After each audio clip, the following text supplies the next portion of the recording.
for. I'll check one more time. Robert speaking. Tell Robert speaking to the mic. Test, test, test, test.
Welcome everybody to the Cotuit Kettleers pregame show. Alongside me, Robert O'Neill, new addition here, new co-host for the day. I'm Zach Kaplan. Ben Fisher is out for the day, not feeling so well, so Robert filling in here on our live stream. We're just minutes away. The Kettleers taking on the Falmouth Commodores for the fourth time this year. They'll look for their first win against the Commodores. 0-2-1 against this team so far, Robert. Just hasn't gone their way against Falmouth. They're hoping that changes today here on First Responders Day at Lowell Park, so it's a big to-do. There's a lot of police activity behind the press box at home plate. It seems like the entire Barnstable Police Department's out here today. And Robert, you want to introduce yourselves to the crowd out there? Yeah, sure. Well, my name's Robert O'Neill, and I'm a junior intern here for the Cotuit Kettleers, and yeah, so I'm one of the video broadcast interns as well, and today just helping out with this the pregame. That's right. So Robert and I will be taking you right up until the pregame ceremonies, if you will, wrapping up a little bit earlier today due to the festivities, and then we'll get our friends Sam and Sam on the air. But first, let's talk about this game, Robert. Two teams going at it that are competing in the West Division, and it's getting tighter and tighter by the day. This playoff race seems to continue to build more suspense as we go down the stretch here. It's basically three teams vying for two spots, with Cotuit, Falmouth, and Bourne. It seems like they're right bunched up against each other in the standings. We're going to talk about those standings in a little bit, but first let's talk about last night in Hyannis.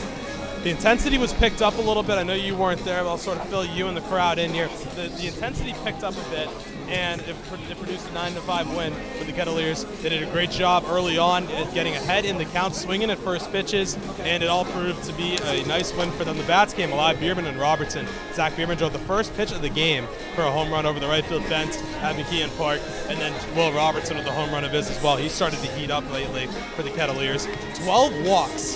12 walks against Hyannis. I mean, that alone speaks volumes. Yeah, definitely. That just shows on how well this team is put together, but also just how maybe we need to improve on some other things as well. So. Certainly, and that's no slouch there. By far the most the Kettleers have drawn against any opposing pitching staff this year. It's another solid start for Seth Schumann, who went 5 innings for the Kettleers, tied for his longest start this season, getting his first win of 2018 for the Cats. It was that first inning, it was 3 runs, and then Schumann able to settle down. He did a nice job there for Cotuit. So, along with my sun-poisoned co-host here, we'll take you into today's game. Forgot to mention that one off the top there. He's on the hot seat for that, folks, the permanent hot seat. The bad, there was a little bit of bad. A lot of runners stranded in scorer's position yesterday. I believe it was in double digits, low double digits that is. And in that first inning, definitely some things that could have been worked on. But overall, it's a solid outing for the Kettleers as they look to build on that today and get the win over the Commodores. 3 All-Stars, as we have Duke Ellis walking through here. He's batting second today, playing center field. Let's get to that batting order shortly here. But first, let's talk about 3 All-Stars for the Kettleers. Zach Bierman, Zach Humphreys, and Steven Schock are all on the West Division All-Star team. Now I want to know, Robert, you've been growing up on the Cape. Have you been to the Cape League All-Star game before? No, I have not, but from what I've seen... Why not? What's your excuse?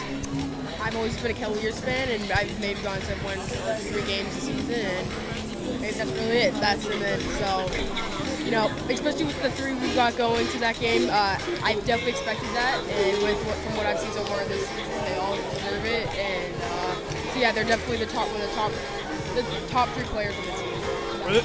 And let me ask you, there's a lot of guys on this team that are putting up pretty solid performances. Were you surprised at some of the snubs that Cotuit might have had on this All-Star team? Oh, yeah, without a doubt. I think this team is very, like I said earlier, the team is very well put together. And so the more players like on the team that went, like that was kind of proves to us. You have a comment on that? I don't know what he's talking about, so I'm just messing with him. All right, well, let's read today's starting lineups featuring our leadoff hitter right here. Let's start with the Kettleers. Zach Bierman leading off, playing designated hitter and goofball while he's at it. Here on our pregame show, little guest appearance as Duke Ellis will come up in the 2 spot from Texas, the center fielder for the Kettleers. Will Robertson's in the 3 spot, the right fielder for Cotuit, followed by Thomas Taylor in the 4 spot, first baseman from Ole Miss, the second-year Kettleer. Ryan Reynolds in the 5 spot, playing third base. He's been really good out of that spot in the last few games, it seems like.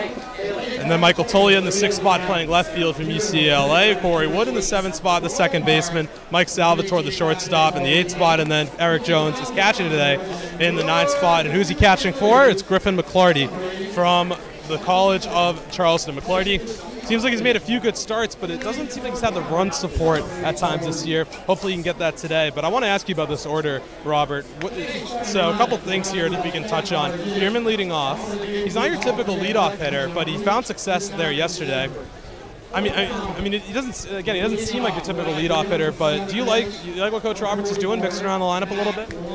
Yeah, I definitely do. Like, I've seen multiple leadoff hitters, and like I said, I was there yesterday, but like, you know, it's always changing, which is the experiment with, especially kids that are, you know, obviously they're trying to play for the win, but they also get a lot of experience. You know, it's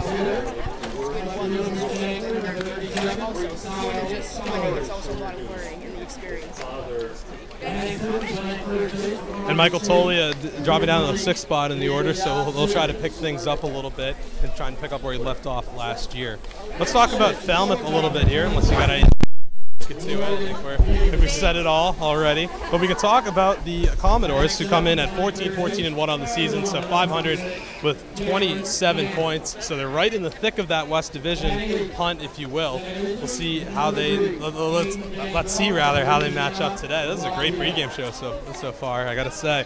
Matt Wallner leading off from Southern Miss, playing right field, followed by Maverick Hanley. He's on the Cape Ball name team. The catcher batting second from Stanford, then Austin Langworthy, who's just destroyed the Kettleers and opposing pitching for that matter. 2 home runs last night.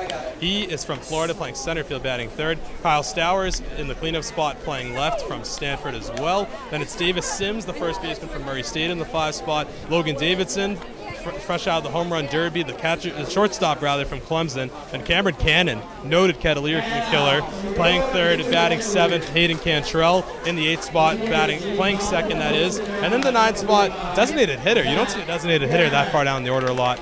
Will Brennan from Kansas State. So let's talk about that. I didn't mean to interrupt you there. Designated hitter in the 9th spot there. What do you think? What do you think Jeff Trundy's trying to do for this Falmouth Commodore team? I'm not sure about that. Like we talked about earlier before the show started, I'm not too familiar with it myself. But it's the same thing with the year. Like I said, you get enough training, like experience, and you know, sometimes things that just work out in the majors. A lot of those players do end up going to play in the MLB. Well said, and let's look at the Commodores a little bit more in depth now. So 6-4 in their last 10. They've won 3 of their last 4, all 3 against division opponents. Last night, a big win over the Wareham Gatemen, 3-0. Again, Austin Langworthy provided all the offense they would need in a 3-0 win with a 2-run homer and then a solo shot. So all 3 RBIs off his bat, and he's in that 3 spot today. The Kettleers will try to avoid him at all costs because he has been terrorizing opposing pitching. A Cape League All-Star in his own right is Langworthy. So now let's talk about how these 2 teams have fared this year. It just hasn't gone the Kettleers' way between these 2. We talk about that 7-6 win on June 29th. The Kettleers led 6-1 in the game at one point. Commodores rather coming all the way back for a 7-6 win, and then a 2-2 tie on July 2nd. That was at their place as well. So that was a big. You remember Will Robertson? What's that? The blowout. Yes, it was a football score, 17-7, 2 touchdowns and a field goal. I know you remember that, and that was. That you can't not remember for that one. You know, just the way the Kettleers have been playing is just not something you see so often, especially for a team that we've been either tied with or just within one rank difference. Would you say the sun poisoning wiped out all memory of that game for you? I'd probably say that had something to do with it, but maybe they should hear background on the jokes. Do you want to explain yourself before we continue? Yeah, so. Explain yourself. You're on the left. Yeah, so I was sick, and so my first excuse, well, one of the reasons why I was sick was I had something, and so, but for some reason I was out at my friend's house at school, and then one of the other junior interns called me and said, "Are you be at the game?" And I went outside at the pool and said, "No, I have sun poisoning." With the sun in the background, it's kind of no umps. No umps. Oh, sorry. Probably never going to hear about it the rest of the year. You'll probably never hear about it. I don't think people will make jokes. They're only going to talk about your all-right outfit today. So now let's talk about the Commodores. Let's go into depth on a few players. Logan Davidson, this is a guy who put on an absolute clinic in the Omaha in the home run derby. I was talking to Thomas Dillard about it. The kid, put on a clinic, like I mentioned, repeating myself now, but he's only hitting 174 in 23 games. Do you think? Now, I know you've watched your fair share of home run derbies. Do you think that had a play on things, on his swing maybe? Oh, definitely. You get the practice and that type of thing, and the pressure of, not exactly pressure, but obviously he has some fun issues, but that definitely probably has to do. Definitely. We'll see if he can turn it around today, but it just hasn't been his way so far. Steven Williams, though, it has been his way. He's batting .328, which is 5th in the Cape League, and luckily out of the lineup today, but he has been raking opposing pitching. See if maybe they pinch hit for him or something if they're in a spot, Jeff Trundy company later in the game. Cameron Cannon, though, this kid, he has 22 hits on the year. 8 of them have come against the Kettleers in the 3 games, and then 8 RBIs as well. He's only batting .220, and again, 22 hits, but it just seems like he puts on a show every time he sees Cotuit in the opposing dugout. Adam Lasky on the mound today from Duke. He's making his 4th start. We'll see if he can. We'll see how he does. He got the win over YD back on July 9th. He's 2-0 with a 1.25 ERA. So he's got good stuff out of Duke. 14 strikeouts in 14 1/3 innings for Falmouth so far on the season.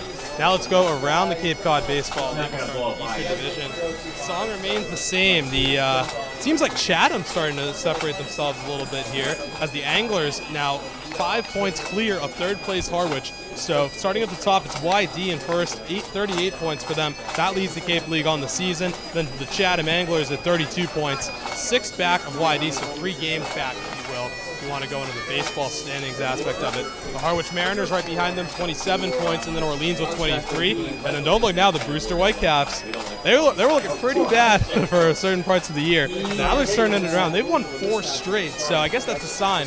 Can you really rule out a team in the Cape League this year? No, you can't. So that was against Wareham, right? First game of the season. Or no? Home over here at Lowell Park. Yeah. We basically dominated the Whitecaps. I should know this. It would have been Orleans. Orleans. Yeah, sorry. Orleans on Monday. Oh, wow. 6 defending champions. Yes. He also played in the Little World Series. Now all of a sudden, the league is changing. He has to go this season one game. There you go.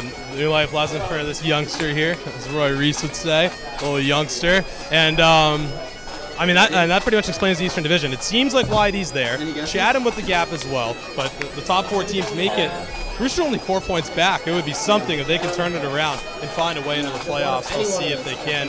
Coach Shevchik, and company, trying to do the best job possible to turn it around. In the West Division, however, Wareham in the lead still with 35 points. They lost to the Commodores last night. Big win for Falmouth to hop up into 3rd right now, heading into today's games. Wareham in the lead with 35 points, 17, 11, and 1 for the Gatemen. Then Hyannis second at 32 points, so 3 points back of the Gatemen. Then Falmouth, 29 points in third place. Cotuit right behind them. A win today for the Kettleers pops them over the Commodores, puts them in third place and in prime position to be in the thick of things, if you will. And then Bourne is right there with 27 points. It just seems like these three teams, Falmouth, Cotuit, and Bourne, kind of flip-flopping day by day as they try to make it into the playoffs. Would you say, I know you've seen some fun penalties. Are you expecting some excitement here down the stretch? Oh, always with the We have a priest here. No, always Looks like he's going to say a prayer down there by the dugout in the black.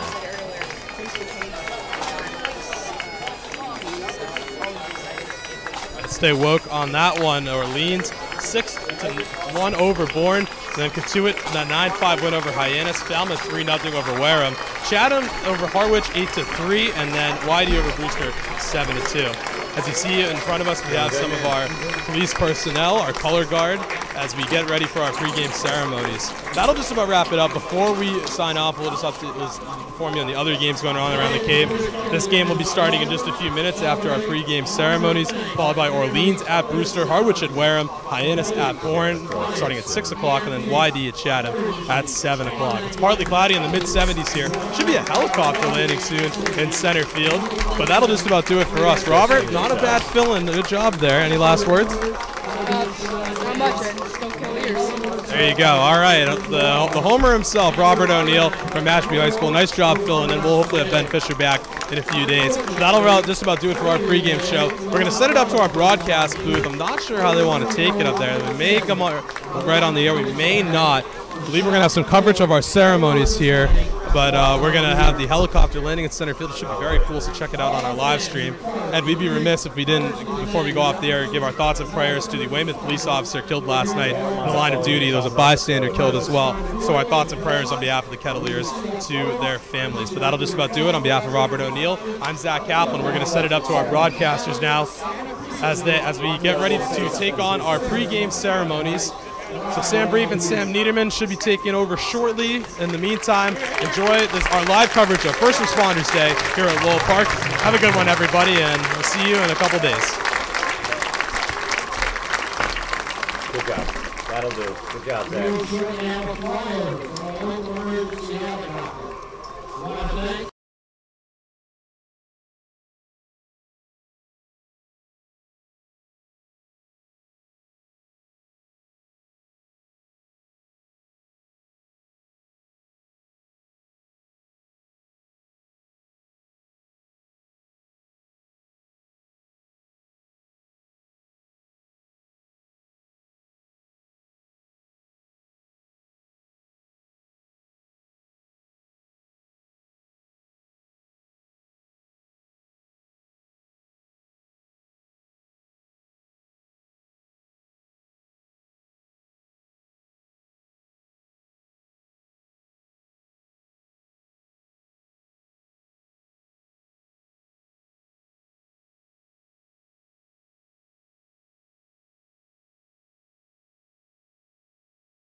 on with retired Yarmouth Police Department K-9 officer Peter McClellan, who's worked with K-9 Euro since he was a puppy.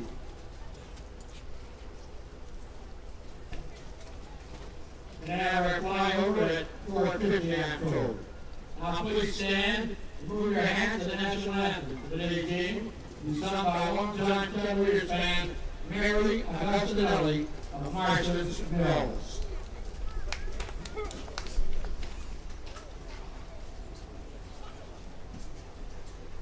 Oh, say, can you see by the dawn's early light what so proudly we hailed, and the twilight's last gleaming, whose broad stripes and bright stars through the perilous fight. For the ramparts we watched were so gallantly streaming, and the rockets red glare, the bombs bursting in air, gave proof through the night that our flag was still there.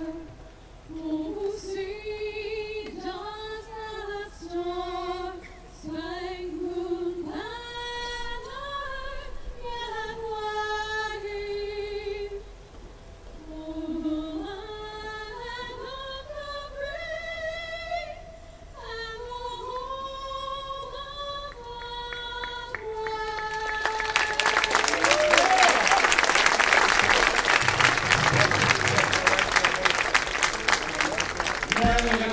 Augustinelli of Marston's Mills.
We are ready to fly over to the Canadian now.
Yes.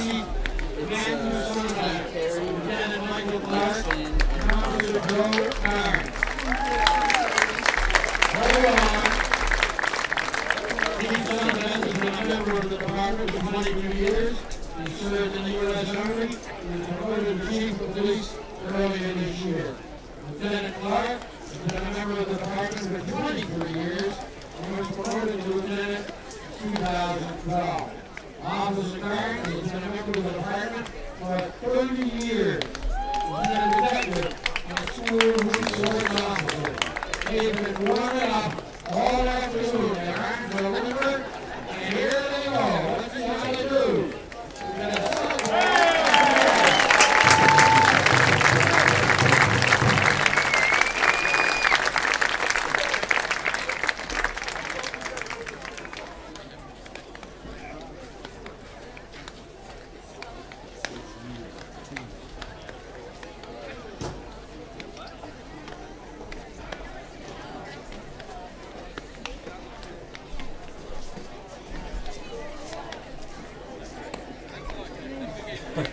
We're gonna celebrate. That concludes our first responders pregame program.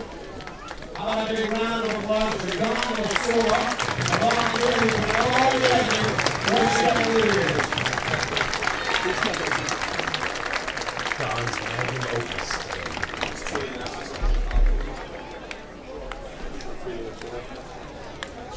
Well done. Sorry about the shitty hand. It's all you did a good. good job setting up You the did, shot. you did a nice job setting it to the. That's a good one. It's all raw, but I'm like, now you know. That's what you want.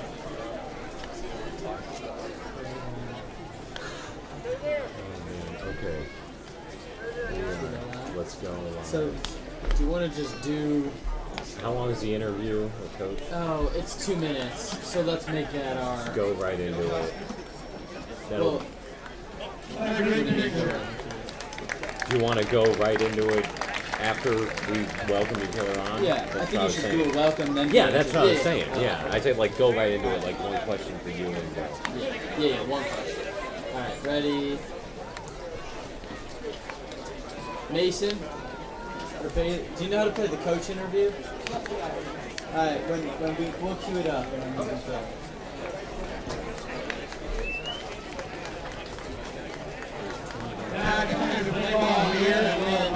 I'm sorry? 20 to win. Got it. Hope you enjoyed tremendous first responders ceremony prior this afternoon. Keep on baseball league game. Highway 3 being broadcast on 96.3. A packed house at Lowell Park on a beautiful Sunday evening, ready for some Cape Cod Baseball League action. The Cotuit Kettleers playing host to the Falmouth Commodores in a Western Division battle to close out a stretch of 9 consecutive ball games for the Kettleers.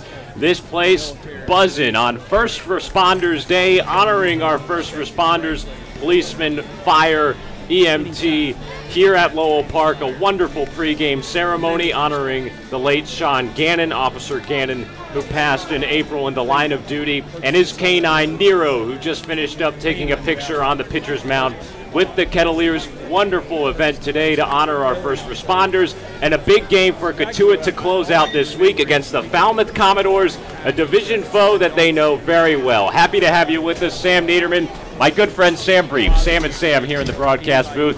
Sam, a big game for the Kettleers. Pretty much a crunch time kind of atmosphere here at Lowell Park today. Absolutely. Falmouth has been kind of a kryptonite for the Kettleers. They were up 6-1 in the first matchup of the season in the 6th inning before Falmouth stormed back to win 7-6. The other results were a 2-2 tie and a 17-7 win for Falmouth. This is one of just 2 teams on the Cape that Cotuit has yet to beat this season. And it's an important game looking at the standings. Right now, Falmouth in 3rd, just a half game up on the Kettleers in 4th. With a win today, the Kettleers could catapult to 3rd place before the Fenway workout. With a loss, they could find themselves back in last. So certainly a big game against a Falmouth team that plays its best baseball on the road. Yesterday, a 9-5 Patriot Cup affair victory over the Hyannis Harbor Hawks for Cotuit. We caught up with Coach Mike Roberts before the game, talking about intensity, some of the All-Stars, and much more. Here's our pregame chat with Coach.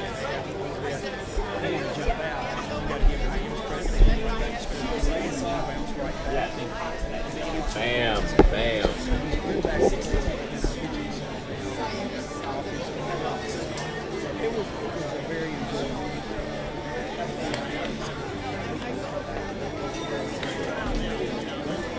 Three All-Stars named on the Kettleers squad yesterday afternoon. Zach Bierman, Zach Humphreys, and Stephen Schock. What's been your evaluation of those guys this season? A phenomenal performance so far to get that kind of an honor. Well, the thing I look for, they're there in the pitch. I think Stephen wasn't necessarily there when he arrived, but after we had a nice conversation, he awakened quite a bit and has pitched really well since then. And, you know, Zach Humphreys, he reminds me of myself that he's a lot better player in the fact that he's my size, and you know, he likes to be a coach on the field behind the plate. And when you're not ultra talented, you do all the little things well. And Zach has done all the little things well. And Zach Bierman has come on he's very quiet young man. And he's played first base at DH. And he went into a couple of doldrums where there were a lot of strikeouts, but we gave him a couple of days break, and he's come back and really played well. And all three of those guys, in my opinion, very much conservatively were placed on the All-Star team. We're happy for them, and we look forward to them playing in that role. Finally, Coach, tomorrow's the Fenway Park workout. What is that day like for you and for your team? Well, that day is for the players. I mean, that day, and for the interns like you guys or whoever's going from there. I think, you know, I've been fortunate to be there many times. I got to know DOFC and the people that worked for him during his tenure there, and that has a lot to do with the reason I'm with the Cubs today. Is I got to know them, and so tomorrow's for the players. That's for the players. I want them to go up and have a great experience, enjoy, and historic ballpark. You know, maybe someone hit one off the green monster, left one over it, or hit one in the bullpen. And he's given up 0 extra bases. You know, just run around, and if I were them, I'd get down on my knees and I'd just smell the grass in Fenway if I were them. So I hope they have a great experience. Certainly look forward to it. Thank you, Coach. Okay, welcome. All right. Down here on the field with head coach Mike Roberts. And Coach, let's start with the events. Before today's game, First Responders Day, honoring the life of Sean Gannon. What does it mean to you and the organization to have this event? Well, I really care military police. I would really respect them greatly. Anytime. Back at it here at Lowell Park on a gorgeous Sunday afternoon here in Cotuit, Massachusetts. The Cotuit Kettleers hosting the Falmouth Commodores, a Western Division matchup crucial as we hit the dog days of July. Sam Niederman alongside Sam Brief. Happy to have you with us here in our broadcast booth behind home plate in the Lowell Park press box. First Responders Day here at Lowell Park, honoring police, fire, EMT, and our entire first responder contingent that came out today, including Officer Sean Gannon, the late officer who passed in April, and his K-9 Nero, who has survived an incident and is back and healthy. A wonderful day at Lowell Park. Good crowd on hand and a wonderful day for some baseball. Let's get you set. Today's pitching matchup, a right-hander going for Cotuit, Griffin McLarty out of the College of Charleston, opposite a left-hander for Falmouth, Adam Lasky from Duke University, making just his third start of the year. Going to be an interesting matchup on the bump today. Absolutely. Lasky, one of the better pitchers on the Cape. He's given up no extra base hits on the season. He's a pitcher who thrives out of the stretch. When the Kettleers get runners on, runners in scoring position, I think that's when we're going to see them challenged. Opponents are only batting .091 from the plate when runners are on against Adam Lasky. He's a really solid pitcher out of Duke, certainly one of the better pitchers in the Blue Devil system. On the other side for Griffin McLarty, he's been up and down, but I saw a lot of encouraging things his last start against Orleans. I know he's been working a lot with Jerry Weinstein. We see him before a lot of the games on the big yellow bungee cord that the pitchers use to help with their transfer of motion, and I think we're going to see some good things from Griffin today. He pounds the strike zone, and he's one of those guys that in order to beat him, you have to swing the bat hard. He's not going to give you too many free passes. You have to make the plays. It is a dynamic Falmouth offense, but Griffin McLarty's up to the task. Griffin McLarty on the mound for the Kettleers and Mike Roberts' side. Let's get you the starting lineup for the visitors, the Falmouth Commodores, who come to Lowell Park for the second time this season. The last time they won a 17-7 thrasher over the Kettleers. Starting lineup, managed by Jeff Trundy in his 21st season in charge of the Commodores, his 24th season overall here in the Cape League. Starting lineup sounds like this. Matt Wallner, the leadoff man and right fielder out of Southern Miss, followed by Maverick Handley, the catcher from Stanford. Austin Langworthy is a center fielder from Florida. He bats third. Kyle Stowers, the left fielder from Stanford, batting fourth. Davis Sims, the first baseman, batting fifth out of Murray State. Logan Davidson bats sixth, the shortstop from Clemson. Cameron Cannon, the third baseman out of Arizona, bats seventh. Hayden Cantrell, second baseman from Louisiana Lafayette, bats eighth. And Will Brennan, the designated hitter from Kansas State, bats ninth. Once again for Jeff Trundy's Falmouth Commodores. Wallner in right field. Handley behind the plate, Langworthy in center, Stowers the left fielder, Sims the first baseman, Davidson at shortstop, Cannon the third baseman, Cantrell at second base, and Brennan the designated hitter behind starting pitcher Adam Lasky, a left-hander from Duke, 2-0 with a 1.25 earned run average. The Cotuit Kettleers behind their right-hander and Griffin McLarty. From the College of Charleston, 6'3", 185 pounds, a rising junior that hails from Oldham County, Kentucky. Buckner, Kentucky to be exact, in the Louisville area. He makes his sixth start of the season, coming into today with an 0-2 record, a 6.51 earned run average.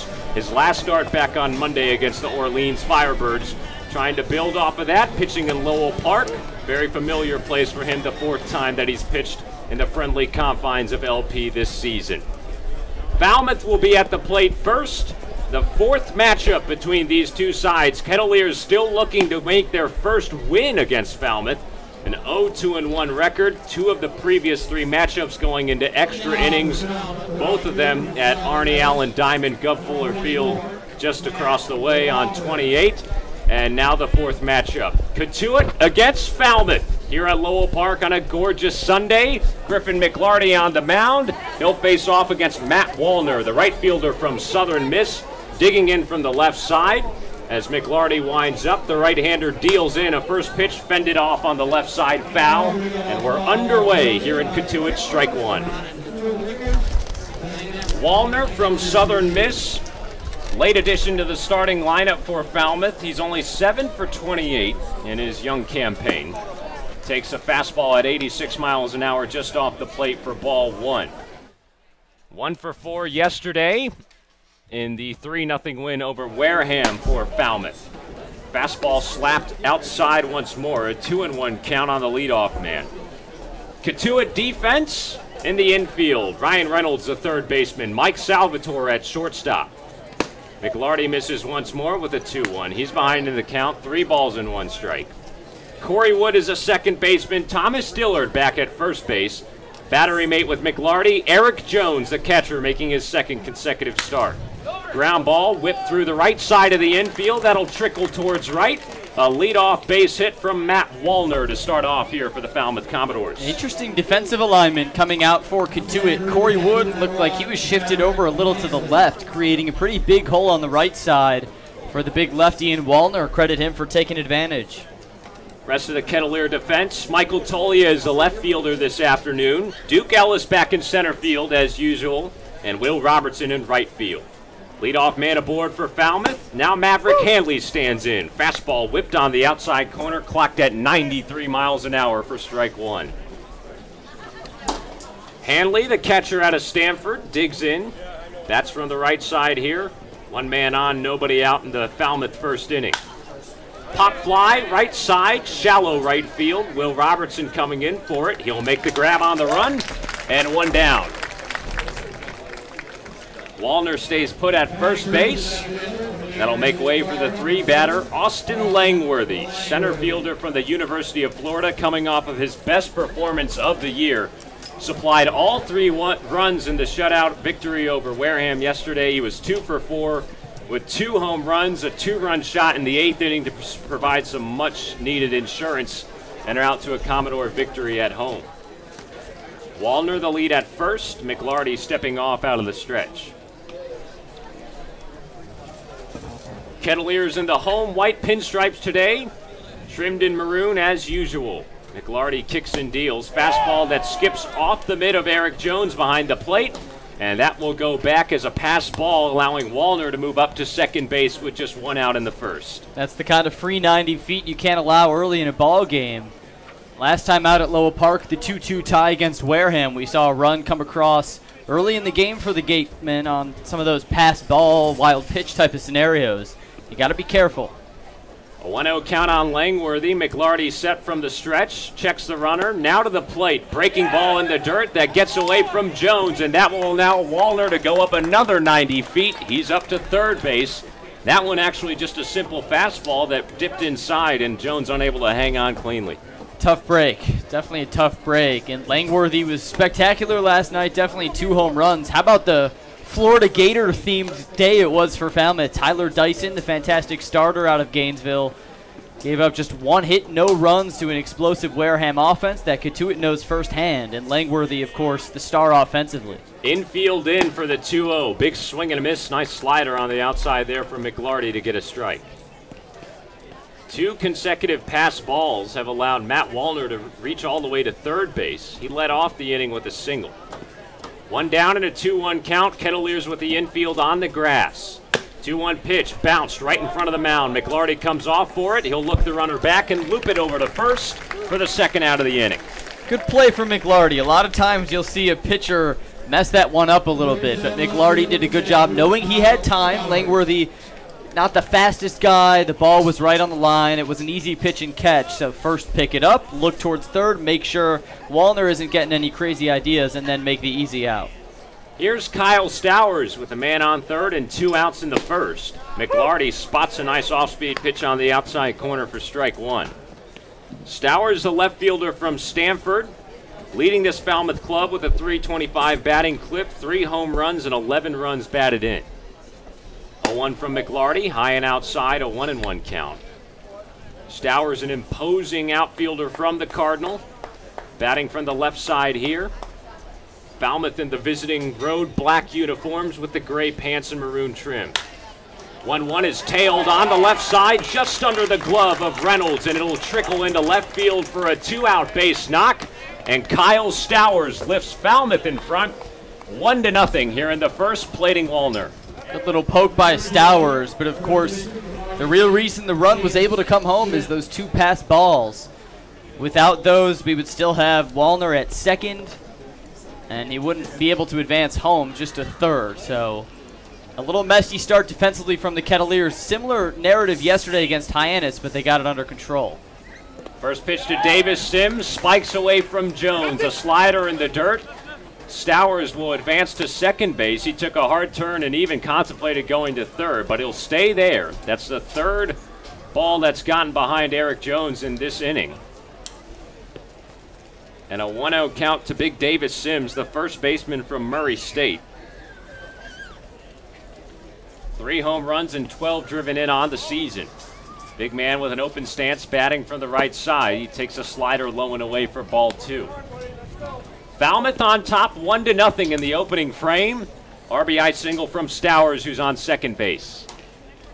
Corey Wood, the second baseman, shading towards the bag to hold on the runner.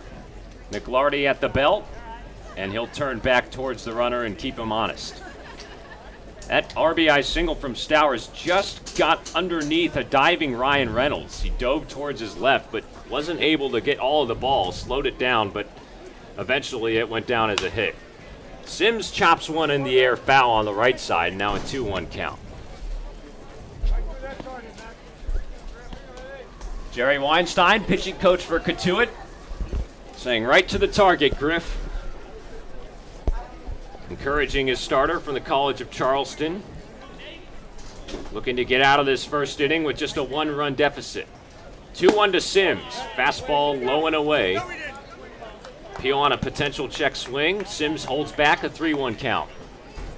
I like Mike Finn, the first base umpire, not just signaling safe that he didn't go, but no, he didn't. Tom Carey, the home plate umpire, asked the question. Finn supplied the answer.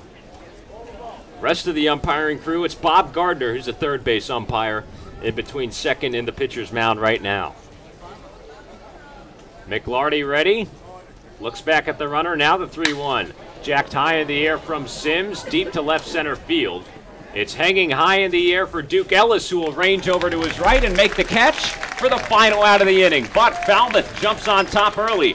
1 run on 2 hits, no errors, and 1 man left in scoring position as we head to the bottom of the first. Kettleers coming to the plate for the first time today against the Falmouth Commodores. We'll be right back. This is Cotuit Kettleer Baseball here on the Cape Cod Baseball Network.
Bottom of the first inning, Kettleers trailing the Falmouth Commodores 1-0. They'll get their first crack at Adam Lasky, a left-hander out of Duke, on the mound today.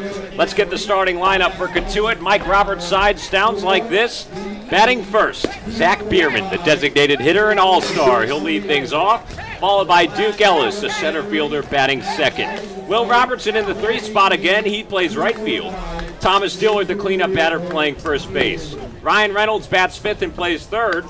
Michael Tolia, the left fielder, batting 6th. Corey Wood is the second baseman, batting 7th. Mike Salvatore batting 8th and playing shortstop. And the catcher, Eric Jones, finishing out the order in the 9th spot. Once again for Cotuit, Bierman the DH, Ellis in center, Robertson in right, Dillard at first, Reynolds at 3rd. Tolia, the left fielder, Wood at second, Salvatore at short, and Jones behind the plate. Starter Griffin McLarty, the right-hander, finished off that first inning, allowing a run on 2 hits, and now the offense will try and pick him up. Zach Bierman, who started off the last game with a bang. First pitch he saw, he jacked it into right field for a leadoff home run, his 3rd of the season against Hyannis in last night's 9-5 victory.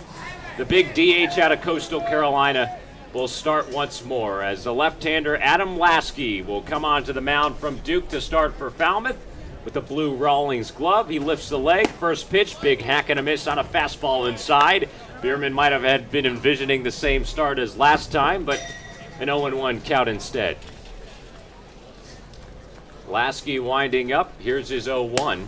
Fastball off the plate for ball 1 to Bierman. Falmouth defense today, Cameron Cannon, the 3rd baseman. Logan Davidson is the shortstop. Hayden Cantrell playing second base, and Davis Sims, the big first baseman. 1-1 from Lasky, cut on and miss. Good off speed to change the pace on Bierman, and Lasky gets ahead in the count. 1 ball and 2 strikes. Maverick Handley is the catcher from Stanford. Kyle Stower is the left fielder. Austin Langworthy in center field. And Matt Wallner is the right fielder to round out the Commodore defense. 2-2 count now on Bierman, as Mike Roberts will trot down from his perch as the 3rd base coach to pick up that stray ball that was blocked off the chest plate of Handley.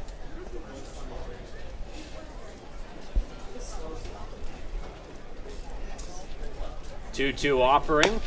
Chopped on the ground, foul on the right side. Bierman named an all-star yesterday afternoon.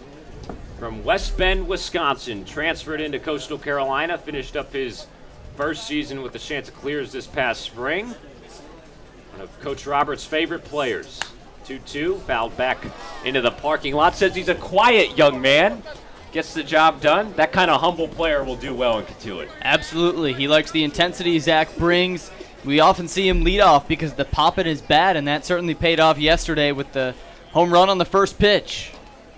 Lasky's 2-2. Runs inside a breaking pitch that looked like it got the knob of the barrel. A foul ball. Foul ball is the call. Thought for a moment it might have hit Bierman. Instead, just a 2-strike it again. Unfortunate break for Cotuit. As Lasky winds and delivers his 2-2, spiked in the dirt, 93 miles an hour on the fastball, and the count runs full on the Cotuit leadoff man. 1-0 Falmouth, bottom of 1. Packed house at Lowell Park. One of the biggest crowds we've seen this season, especially on the third base grandstand. Payoff pitch. Outside, he walked him. Good eye, Zach Bierman laying off a breaking pitch that gets away from Hanley. And the big man from Coastal Carolina will take a free pass down to first. Good job, Bierman. Take those free passes and also carry some of the momentum from yesterday in the walks department. Here's someone who was excellent in that department yesterday, in Duke Ellis. He was one of 3 Kettleers with 3 walks. It was Ellis, Robertson, and Dillard. 13 walks, what the Kettleers drew as a team. They had constant guys on base. That's why they ended up with 9 runs. Also with 10 hits, and they reached twice on a fielder's choice. That's good if my math is correct for 25 base runners. You're not going to lose a lot of games with 25 base runners. They were running wild in Hyannis, getting off on a good note here. Bierman the leadoff walk with nobody out. Now Duke Ellis, first pitch to him, fastball away for ball 1. Cannon creeping in on the corner at third base, trying to play for a potential bunt. Ellis can lay one down, batting from the left side. Sims, the first baseman, holding on Bierman. 1-0 count as Lasky stands upright from the stretch and delivers. Fouled off by Ellis on the left side, 1-1. Kettleers, as Sam mentioned, 13 walks yesterday at the plate, a team high. Talked with pitching and bench coach Jerry Weinstein after the game. Said, good game, coach. He said that was one of the worst baseball games I've ever seen played. 22 free bases in whole if you combine the two teams, walks, errors, you name it. It was a little greasy, but the Kettleers get the 9-5 win. There's a fastball that finds the inside corner. Tom Carey, the home plate, calling balls and strikes, and now a 1-2 count on Ellis. If there's anything I know about Coach Weinstein, he just likes a good, clean baseball game. Last night's game, anything but that. But I'm sure he was thrilled for his team to get the win. If he were on the other side, he'd be a little more grumpy. Bierman taking his lead at first. Nobody out. A 1-2 count on Ellis. He grounds one towards the shortstop. Cantrell tosses on to second for 1. The throw on to first. In time, a 6-4-3 double play. And 2 outs here in the bottom of the Cotuit first. Interesting call over there at first. Ellis immediately unhappy. Same with first base coach Brady North. And now Mike Roberts makes a beeline for Mike Finn, a former North Carolina Tar Heel in his own right.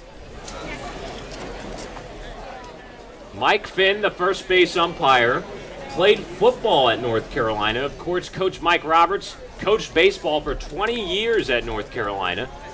Mike Finn joked about it in Chatham a few Sundays ago, saying that he always likes to remind Coach Roberts before the game, hey, we both bleed Tar Heel blue. Don't yell at me for it. Well, he just yelled at him. And that was a questionable call. Roberts, a long walk from his third base coach perch all the way over to first. To state his case, but he's not going to get anything of it. 6-4-3 double play for Duke Ellis. Davidson to Cantrell, on to Sims at first. And the base is cleared with 2 away for Will Robertson. 1-0 Falmouth here in the bottom of 1. Lasky's fastball on the outside corner, strike 1. Robertson has got the wheels turning as of late. 1 for 3 with a 2-run home run yesterday. He also walked 3 times in the win against the Harbor Hawks. 0-1 pitch, yanked through the right side, off the tip of Sims' glove. Ricochet onto second base where Cantrell will throw it onto Lasky, who covers at first. How about that? Falmouth's defense digging deep here in this first inning to retire the side as the Kettleers go down in order here at Lowell Park. We enter the second inning. Kettleers down 1-0 here on the Cape Cod Baseball Network.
inning. It will be Logan Davidson to lead things off, followed by Cameron Cannon, then Hayden Cantrell up against Griffin McLarty, the right-hander, on the mound for the Kettleers. He winds up and delivers the first pitch.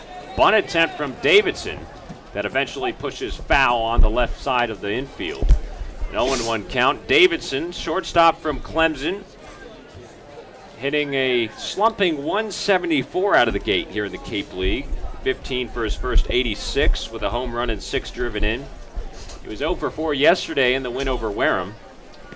Kettleers, of course, taking that 9-5 victory over the Hyannis Harbor Hawks on the road at McKeon Park. Taking a 3-2 series lead in the Patriot Cup. Game 6, the final game of that series, will be next Thursday, July the 19th, right here at Lowell Park. Kettleers will try and make it 6 Patriot Cup victories in 7 years over their rival Hyannis. 0-1 to Davidson, low and away, a 1-1 count.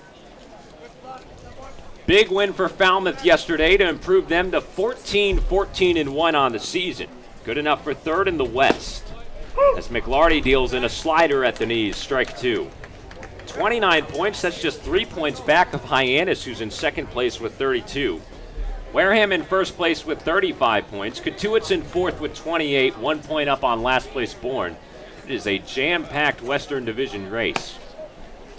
2-2 the count now to Davidson. Somebody's going to be going home unhappy that had a pretty good record that might be in and around or even above 500 in the West. 2-2, low and away, change up, and the count runs full. And also someone's going to be going home in the West that's better than 2 or even 3 teams in the East. That would be the case right now if the season ended today. Bourne would miss the playoffs. Harwich, Orleans, Brewster all with a worse record. Swing and a miss from Logan Davidson. Griffin McLarty, a nice change up there with a full count to register his first punch out of the evening. The first out of this top of the second. Good pitch there from McLarty. Get him with the off-speed stuff. Man, Logan Davidson, he's going to be a good ball player. Slumping on the Cape, but he'll be a first-round pick someday. 1 out and nobody aboard for Cameron Cannon. Third baseman from Arizona, bats from the right side. Swings at the first pitch and beats it in the air, foul on the right side. 0-1 count, McLarty getting ahead. Talking about that Western Division race, it's a lot closer than you might think when you put the points in play. Another foul ball to the backstop from Cannon, an 0-2 count. 2 points for a win, 1 point for a tie, just like you would see in hockey. Kettleers 3 games back of the division leaders in Wareham. Same thing for Falmouth, who's in third. 2-strike pitch. Got him in the dirt swinging. Dropped by Jones, who'll throw on to first. Dug out by Dillard just in the nick of time. No. Safe is the call. He wasn't able to make a clean play, and that allows Cannon to reach. Cannon reaches first base on a drop third strike, and once again, Falmouth with a base runner on a mistake from the Cotuit defense. The messy defense just won't get it done. Kettleers have some things to clean up. It seemed, it was good to get Cannon out, but you got to finish the job. So a man on with 1 out, and a line drive into right field from Hayden Cantrell. That'll drop for a base hit. Just like that, Falmouth turning the wheels on offense. 2 runners on with just 1 out in the second, and they'll bring it around for the 9-batter Will Brennan.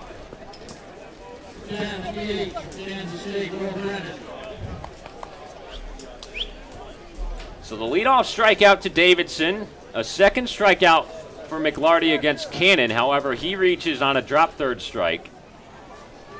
And then the first pitch base hit from Cantrell, making it first and second. 1 out here in the second inning.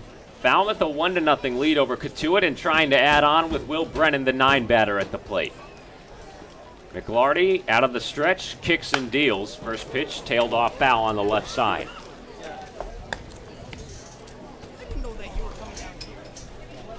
Brennan, DH from Kansas State, 217 batter with 5 runs driven in on the season. 1 for 3 last night against Wareham. Big secondary lead at second base. And a pitch in the dirt from McLarty.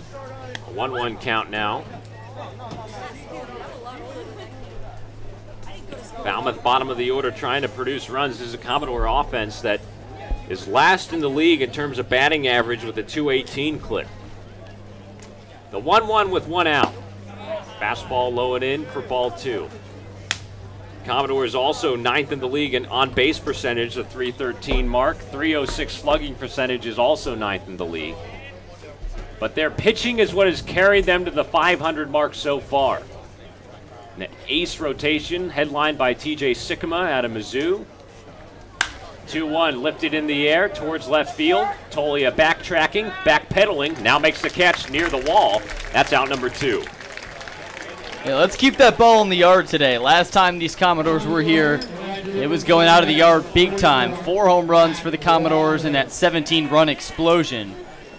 Already a better start for the Kettleers than that timeout. And of course, Cameron Cannon has been a key cog in all the Falmouth victories against Cotuit this season.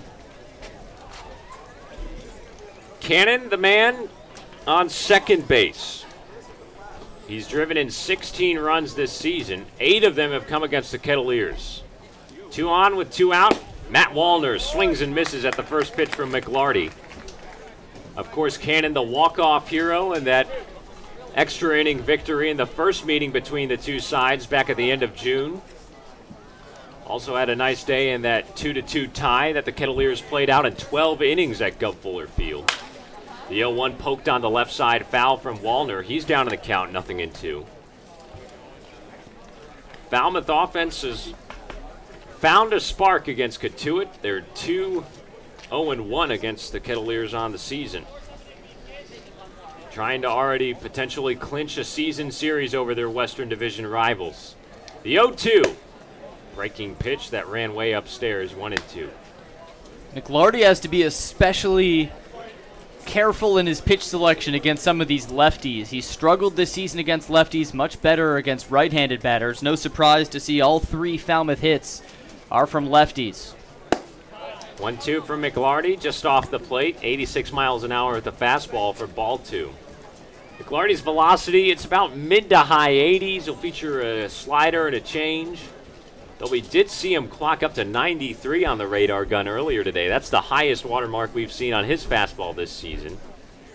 6'3" right-hander with the high socks comes set at the belt. The 2-2. Poked up the middle. On the ground to Salvi, who'll tap second base himself for the force out and the final out of the inning. So the Kettleers able to get out of this one as Falmouth scores no runs on 1 hit. No errors and 2 men left on base as we head to the bottom half of the inning. Kettleers down by a run and looking to answer here on the Cape Cod Baseball Network.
Bottom of the second inning, and Cotuit will come to the plate once more, looking to answer the Falmouth Commodores down 1-0 at home on this sunny Sunday afternoon. Thomas Dillard to lead things off, cleanup batter, followed by Ryan Reynolds and then Michael Tolia. Middle of the order with a lot of pop and power. as a left-hander, Adam Lasky winds up and delivers. First pitch fastball at 90 miles an hour outside for ball 1. Lasky, 6'3", 205 pounds, from Barrington, New Jersey, as he misses with a curveball in the dirt. 2-0 on Dilly. Duke left-handed pitcher, so many Duke arms out here on the Cape. Of course, Graham Stinson, who had a short stint with the Orleans Firebirds. Eventually moving on to the Team USA national team. Kettleers know him very well for his 12 strikeout performance in 5 innings. Bryce Jarvis, Cotuit Kettleer, the right-hander. Pitched on Saturday night against Wareham, another Duke Blue Devil. Of course, Griffin Conine, Zach Cohn cycling through the 2017 Cotuit squad, so plenty of Duke flavor to go around, and that good baseball program that made it to an NCAA regional this past season. Lasky on the mound here, winds up for a 2-2 on Dillard. Swing and a miss, had a good changeup off the plate, and the strikeout of the cleanup man marks out number 1 in the bottom of 2. Good pitch from Lasky. He's very controlled, doesn't give up extra base hits, and so far he's gotten to a lot of the better Cotuit hitters. Let's see if Ryan Reynolds, who's been swinging a good bat as of late, let's see if he can break through. Ryan Reynolds, third baseman from Texas, stands in. 1 out and nobody on. First pitch from Lasky at the letters for ball 1. Kettleers down by a run here in the bottom of 2. Reynolds, a nice night yesterday in Hyannis, like so many in the Kettleer order. 2 for 5 with a 2-run double. Another fastball misses from Lasky, a 2-0 count. Duke pitcher with that blue glove, along with the black Falmouth uniform, black cap and the maroon F on the front of it. 2-0 to Reynolds, grounded towards short, taken on one knee by Davidson. A strong throw to first, 2 outs here in the second.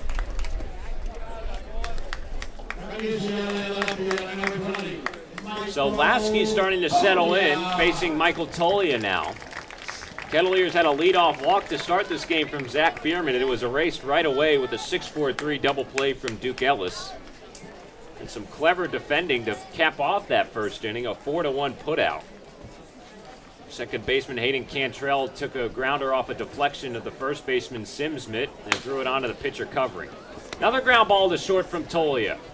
Davidson's throw on time. 3 up, 3 down. Once again for Adam Lasky on the mound as we venture to the third. Kettleers down 1-0 here on the Cape Cod Baseball Network. Sam Brief, the play-by-play when we come back.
Welcome back to Lowell Park. Top of the third between Falmouth and Cotuit. It's 1-0 Falmouth as Maverick Hanley digs into the batter's box, the 2-hitter for Jeff Trundy's Commodores. 2-3-4 in this inning against Griffin McLarty, who kicks and deals a first pitch strike to Hanley, the catcher out of Stanford. It was a .219 hitter on the season with 1 home run and 7 batted in. McLarty working quick. Here's his 0-1. Taken outside, ball 1 to Maverick Hanley. Batting from the right side, the gray pants, high maroon socks for Falmouth as the 1-1 comes in, and Hanley pokes it off into the right side. It's a 1-2 count.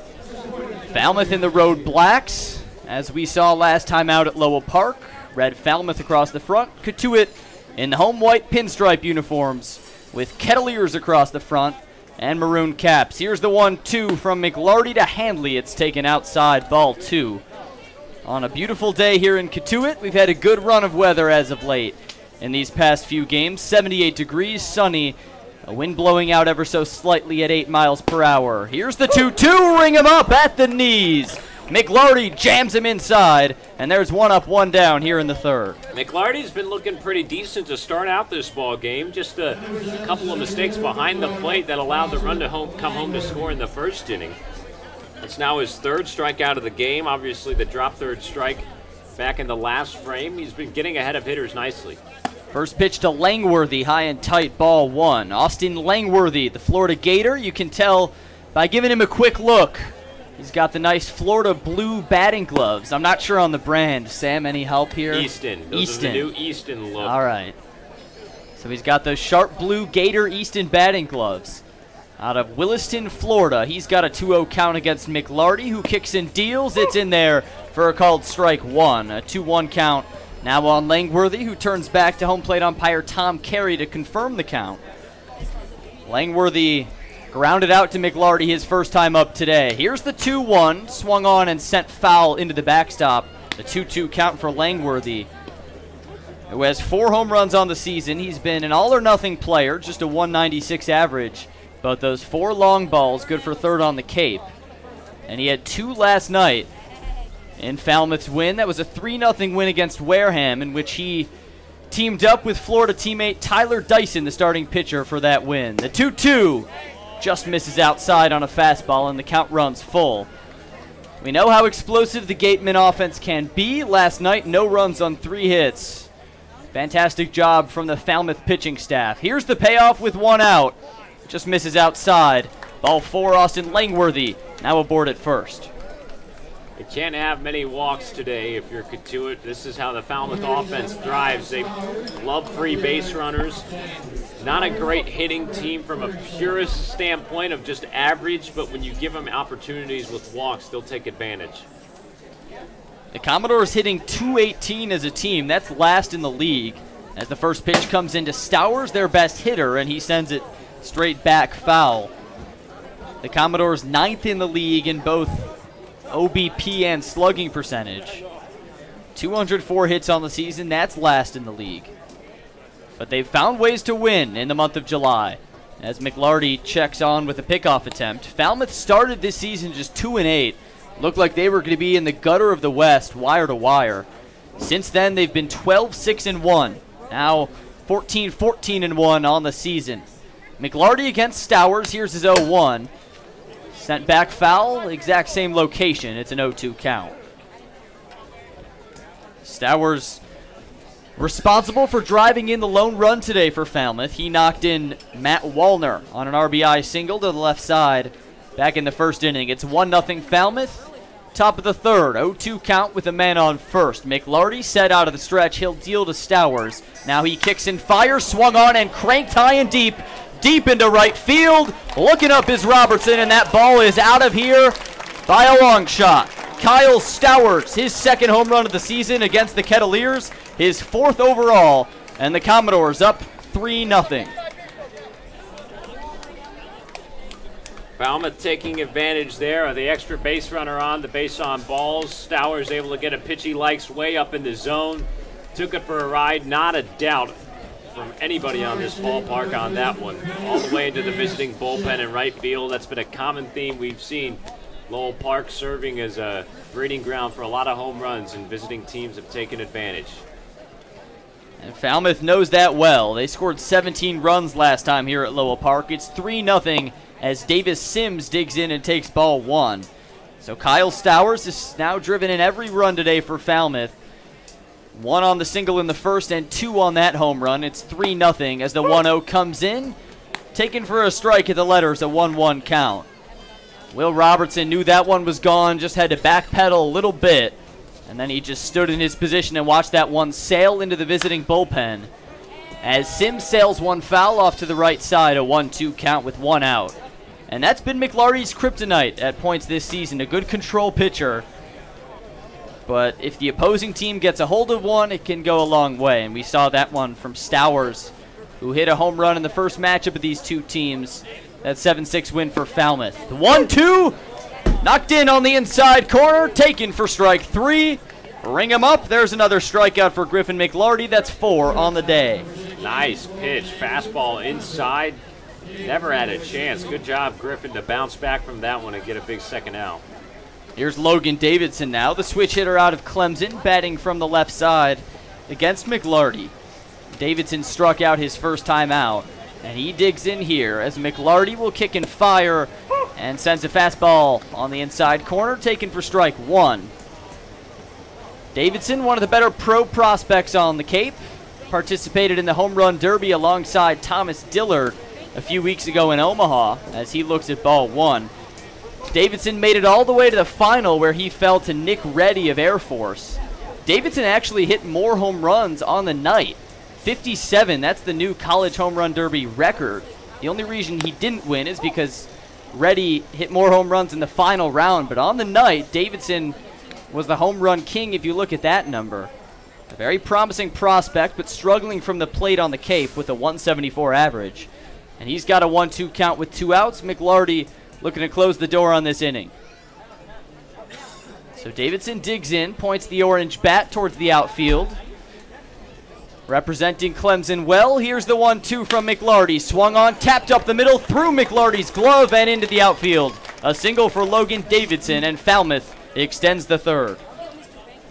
Good hitting by Davidson there, just right back up the box, a hard hit ball. That's right on the L screen. If you're taking BP, that's exactly what these coaches want to see.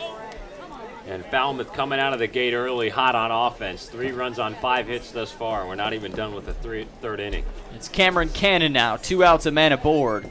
McLarty will check on him with a throw to first, not in time.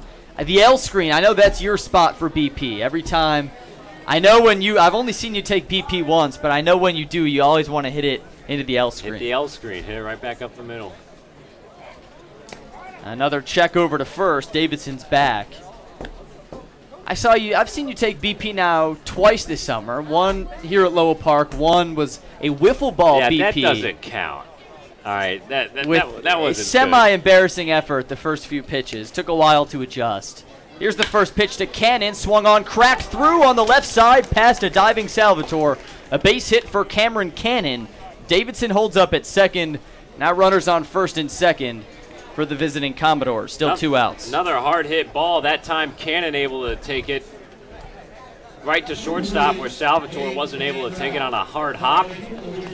Diving play to his right, and just like that, Falmouth with a chance to really open up this ball game. It's a big 2-out situation here, and Jerry Weinstein knows it as well. Yeah, Weinstein out of the dugout. He'll chat with Eric Jones, the catcher, the rest of the infield, and of course Griffin McLarty, the pitcher. Hayden Cantrell coming to the plate, switch hitting second baseman out of Louisiana Lafayette. Just a 151 hitter on the season, but that average bumps up to 417 with runners in scoring position.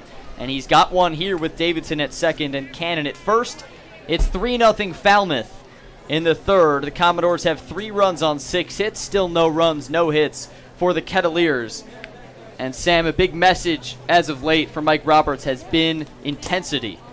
He wanted them to turn the intensity around after dropping a big road game against Wareham. They did so with a 9-5 win last night against Hyannis. He told us before today's game he was very pleased, but today I'm not sure how pleased he is with this start. It's 3-0 Falmouth, as McLarty will fire back to second for the pickoff attempt.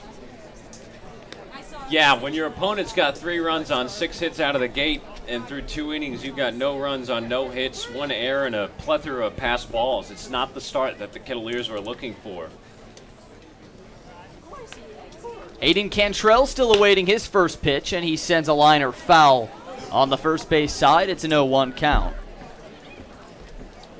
The Commodores have won 3 of 4 coming into this one after that 3-0 win last night against Wareham. Cotuit, of course, the 9-5 win yesterday over Hyannis. Home runs from Bierman and Robertson and 13 walks for the Kettleers. Here's the 0-1, smacked into right center field from Cantrell. Robertson ranging over. He'll make the fundamental catch in the alley for out number 3, but Falmouth strikes again. Kyle Stowers a 2-run moonshot over the right field fence, and it's 3-0 Commodores heading into the home half of the third here on the Cape Cod Baseball Network.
Back at it from Lowell Park.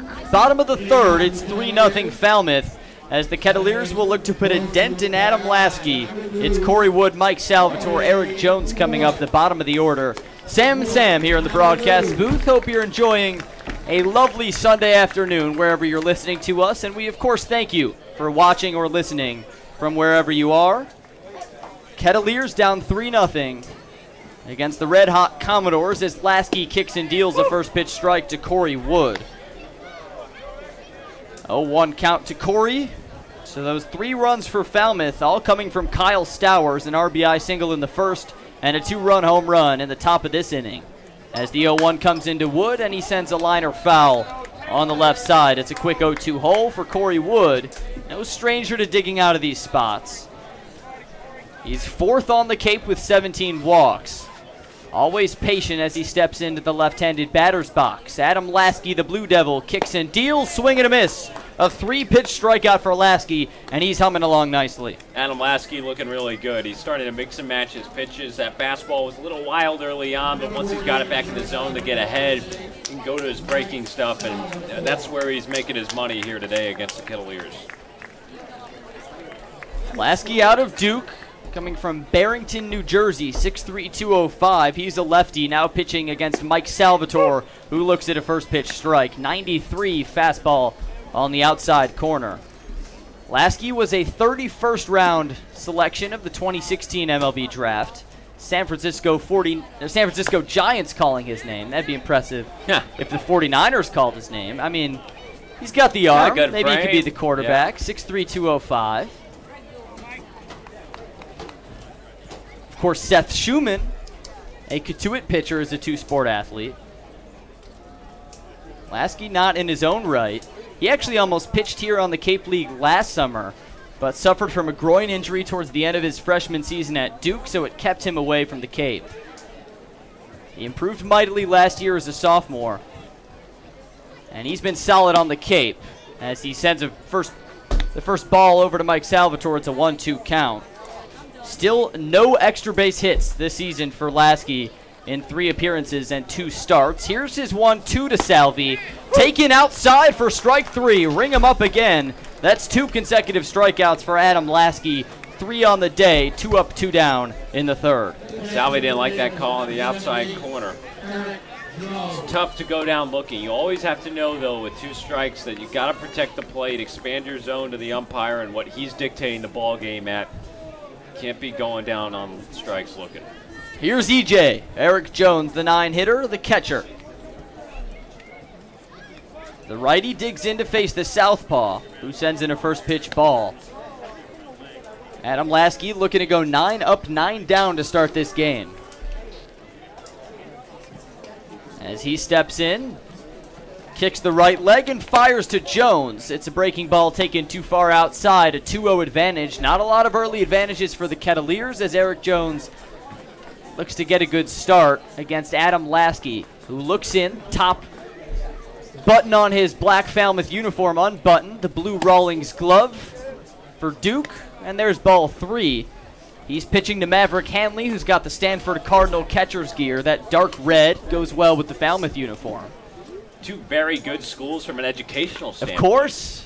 Here's the 3-0. It skips between Eric Jones's legs, and he'll run over to first, round around first, checking to make sure Maverick Hanley gets a hold of the ball, and Eric Jones reaches on, I think, a 4-pitch walk. It didn't look like it hit him. I don't think it hit him, and he hustled down the first like it was a ball 4, right, so he could try and see if he could get down to second, but Tom Terry, home plate umpire, calls time.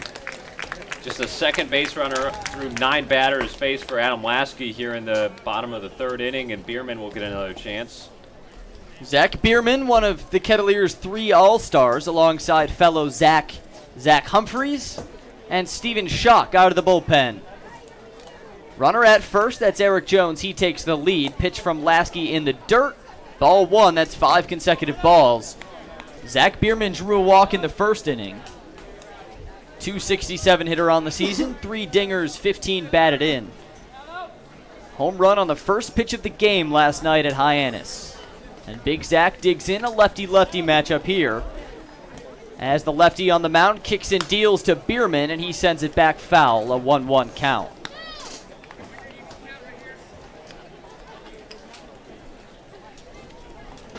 As I mentioned, Commodores winners of 3 of 4. They've turned it around big time under their 20th season manager, Jeff Trundy, certainly a Cape League legend. As his man Lasky has the 1-1, he deals in the dirt, ball 2. Win it for Trundy, that's the rallying cry around Falmouth. He's yet to win a title. Falmouth hasn't won one since 1980, but they've been in the championship round 6 times, including 3 since 2011, as the Commodores look to deliver Trundy his first title. Here's the 2-1 to Bierman outside for ball 3.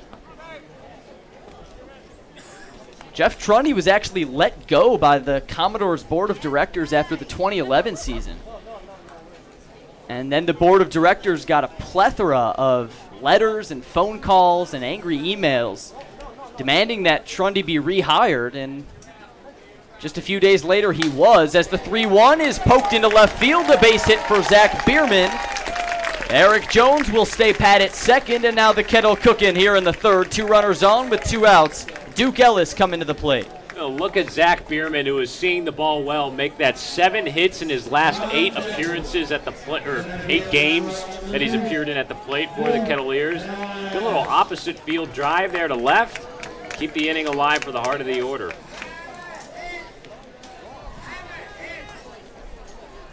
Duke Ellis at the plate.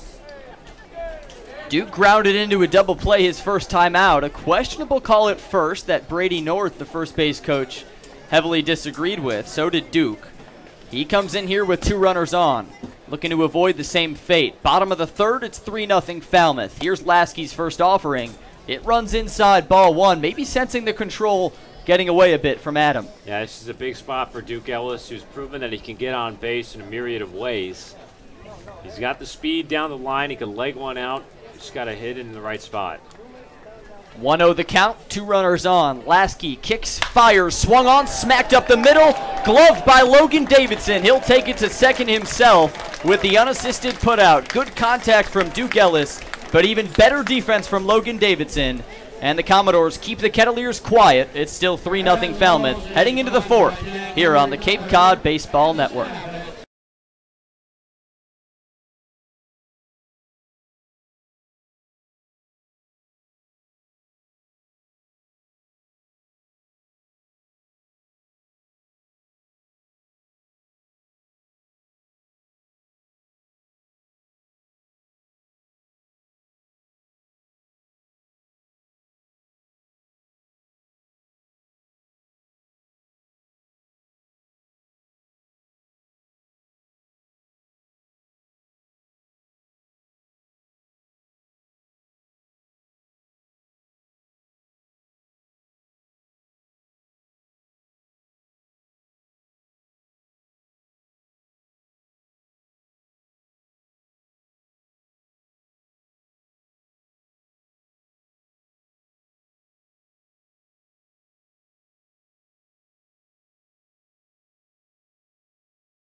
Welcome back to Lowell Park, top of the 4th. Sam Brief without Sam Niederman. He's 2 doors down with the cast and crew of WEEI 96.3. They're doing the broadcast of this game.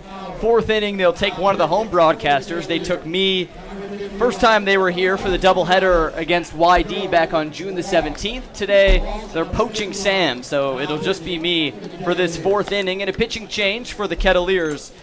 It's Joey Walsh coming on after Griffin McLarty went 3 innings, giving up 3 runs on 6 hits with 4 Ks. And Joey Walsh has been rock solid out of the Kettleer pen. 6'1", 230-pound junior out of Boston College. A local kid from Plymouth, Massachusetts. He's 2-2 on the season. A 4.50 ERA, 14 strikeouts to just 1 walk. And a lot of his best performances on the season have come against Falmouth. In some of those late extra innings games in late June, he delivered some tough as nails performances. Here's a chopper on the left side, picked up by Salvatore, but he can't make the throw too far in the outfield. Momentum carrying him towards left. And there's a leadoff single for Will Brennan of Kansas State. That's the 7th hit of the ball game for Falmouth. They've got 3 runs on 7 hits. No runs, just 1 hit for the Kettleers. This is a Falmouth team that's had the Kettleers number this season.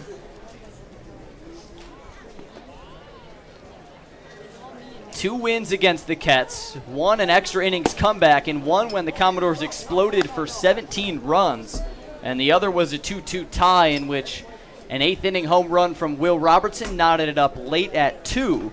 And the score held through 12 innings. 0-1 count, Matt Wallner. Here's the dealing from Joey Walsh. It's swung on and tapped foul for an 0-2 count. Wallner out of Southern Mississippi. He didn't originally intend to go to Southern Miss. Out of the gate from Forest Lake, Minnesota, he decided to stay in that area and signed with the University of North Dakota. As Walsh will check on the runner at first with a throw to Thomas Dillard. So he originally signed with North Dakota, but then the school disbanded its baseball program, and Wallner went down to Southern Miss, made a good name for himself with the Golden Eagles. As Walsh goes with the pickoff attempt again. He was named Baseball America Freshman of the Year his first time around down at Southern Miss.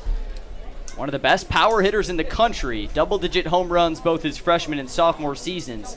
19 as a freshman, 16 as a sophomore. And for the 3rd consecutive time, Joey Walsh will fire to first, trying to keep Will Brennan honest.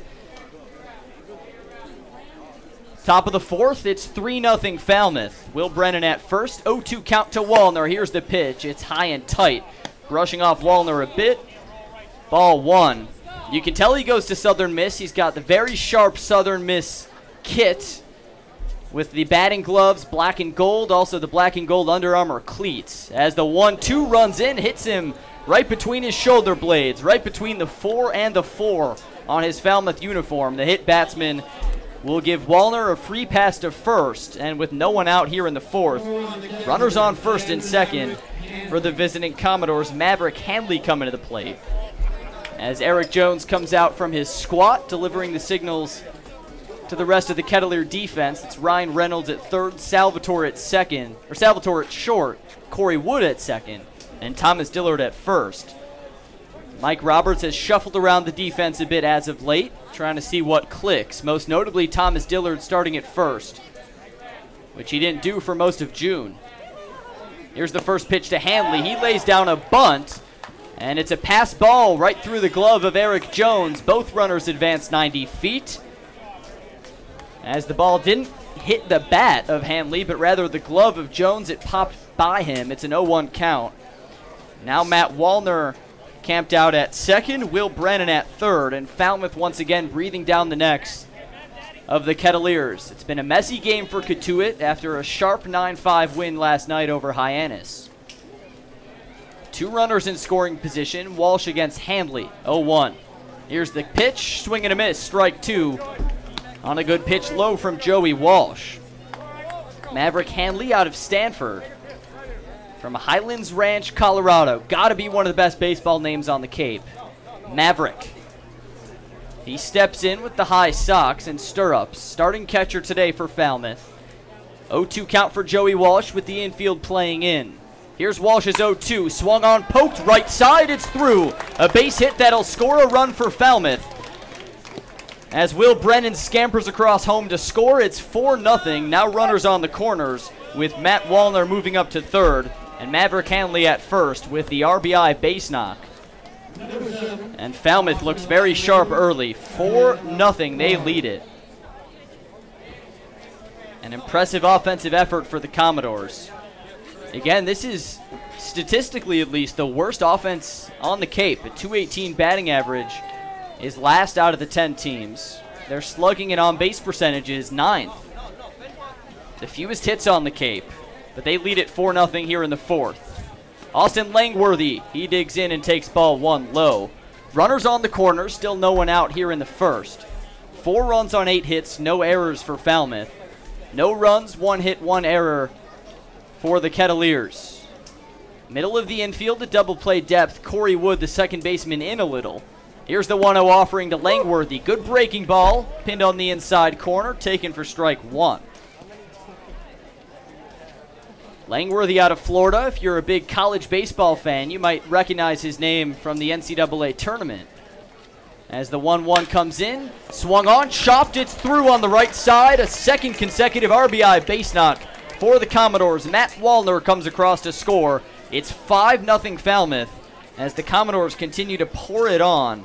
Hanley moves up to second, Langworthy at first. An impressive showing from this Falmouth offense today. Still no one out here in the 4th. And Kyle Stowers, their cleanup man, the best hitter in their lineup, coming to the plate.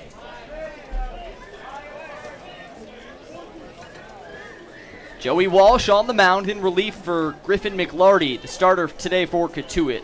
Hanley at second, Langworthy at first, Stowers at the plate. Walsh kicks and deals to Kyle, and he tails it foul to the left side, an 0-1 count. Stowers this season, .325, 4 home runs, 11 batted in. 2 of those 4 home runs against the Kettleers. He's 8th in the Cape in his batting average. A key cog, certainly, in this Falmouth lineup. And Walsh has the 0-1 advantage early. 2 runners on, they've got their leads. And now Walsh will kick and deal, swung on, hammered high and far into right field. Will Robertson under it. He makes the catch. Now the runner at second. Maverick Hanley's going to tag to third. The throw cut off by Salvatore. And Kyle Stowers with an out, but a productive one as he moves Hanley over to third base. That's a much needed out number 1 for Joey Walsh. So runners on the corners, 1 out. And Davis Sims coming to the plate. Sims out of Murray State. 0 for 2 today. Hitting .346 in his last 10. One of the many red-hot Falmouth hitters. They've really turned it around this season. 2-8 to start, but 12-6 since. And with runners on the corners, here's Walsh's first pitch. Ground ball over to the right side. Corey Wood charging in. It goes off his right hand. That'll score a run. It looked like the runner who was going from first to second, Austin Langworthy, got in the way a little bit. An awkward take from Corey Wood. Either way, Davis Sims drives in a run. Maverick Hanley across to score. And it's 6-0 Falmouth. And the Commodores just pouring it on here. That one ruled a hit. So an infield single for Davis Sims drives in another run. And already 3 have come across in this frame. 6-0 Falmouth, top 4. Logan Davidson at the plate. Austin Langworthy, Davis Sims on the base paths. Here's the first offering to Davidson. It skips in the dirt and gets past Eric Jones. Both runners will advance 90 feet. Langworthy now over at third. And Davis Sims at second. That's been a story of this ball game. A lot of balls skipping to the backstop. A lot of free base runners. And free 90 feet for the Commodores, who are up 6-0. 1-0 the count. Walsh against Davidson. Joey kicks and deals. Davidson sends a ground ball over to the shortstop, Salvatore. He'll take the easy out in throwing to first, allowing a run to come across. So the Kettleers trade a run for an out. Langworthy comes across to score. It's 7-0. As Davis Sims stays pat at second. Now a runner on second. With 2 outs here in the 4th. 7-0 Commodores. A lot of the energy has been taken out of Lowell Park. Here's Cameron Cannon. The Arizona Wildcat, 1 for 2 today. 2 outs, Walsh out of the stretch. A long glare back at second where Sims has his lead. Now he sends in a first pitch fastball low for ball 1. An exciting day to start, a great pregame ceremony. Celebrating our first responders, honoring the life of fallen Yarmouth PD officer Sean Gannon with his dog Nero in attendance. Part of the K-9 unit at the Yarmouth PD. Here's a chopper off to the left side, scooped up by Ryan Reynolds, and he'll make the throw to Dilly at first for out number 3, but the Commodores pour it on. 4 runs in the 4th, and Falmouth up 7-0 as we head to the home half of the 4th here on the Cape Cod Baseball.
Back at it from Lowell Park, a 7-0 Falmouth lead as we head to the home half of the 4th. The Kettleers just no runs on 1 hit, 7 runs on 10 hits for Falmouth as Will Robertson sends a chopper foul off to the right side. It's Robertson, Dillard, and Reynolds due up in this inning, 3-4-5 to go up against Adam Lasky, who's been absolutely dealing.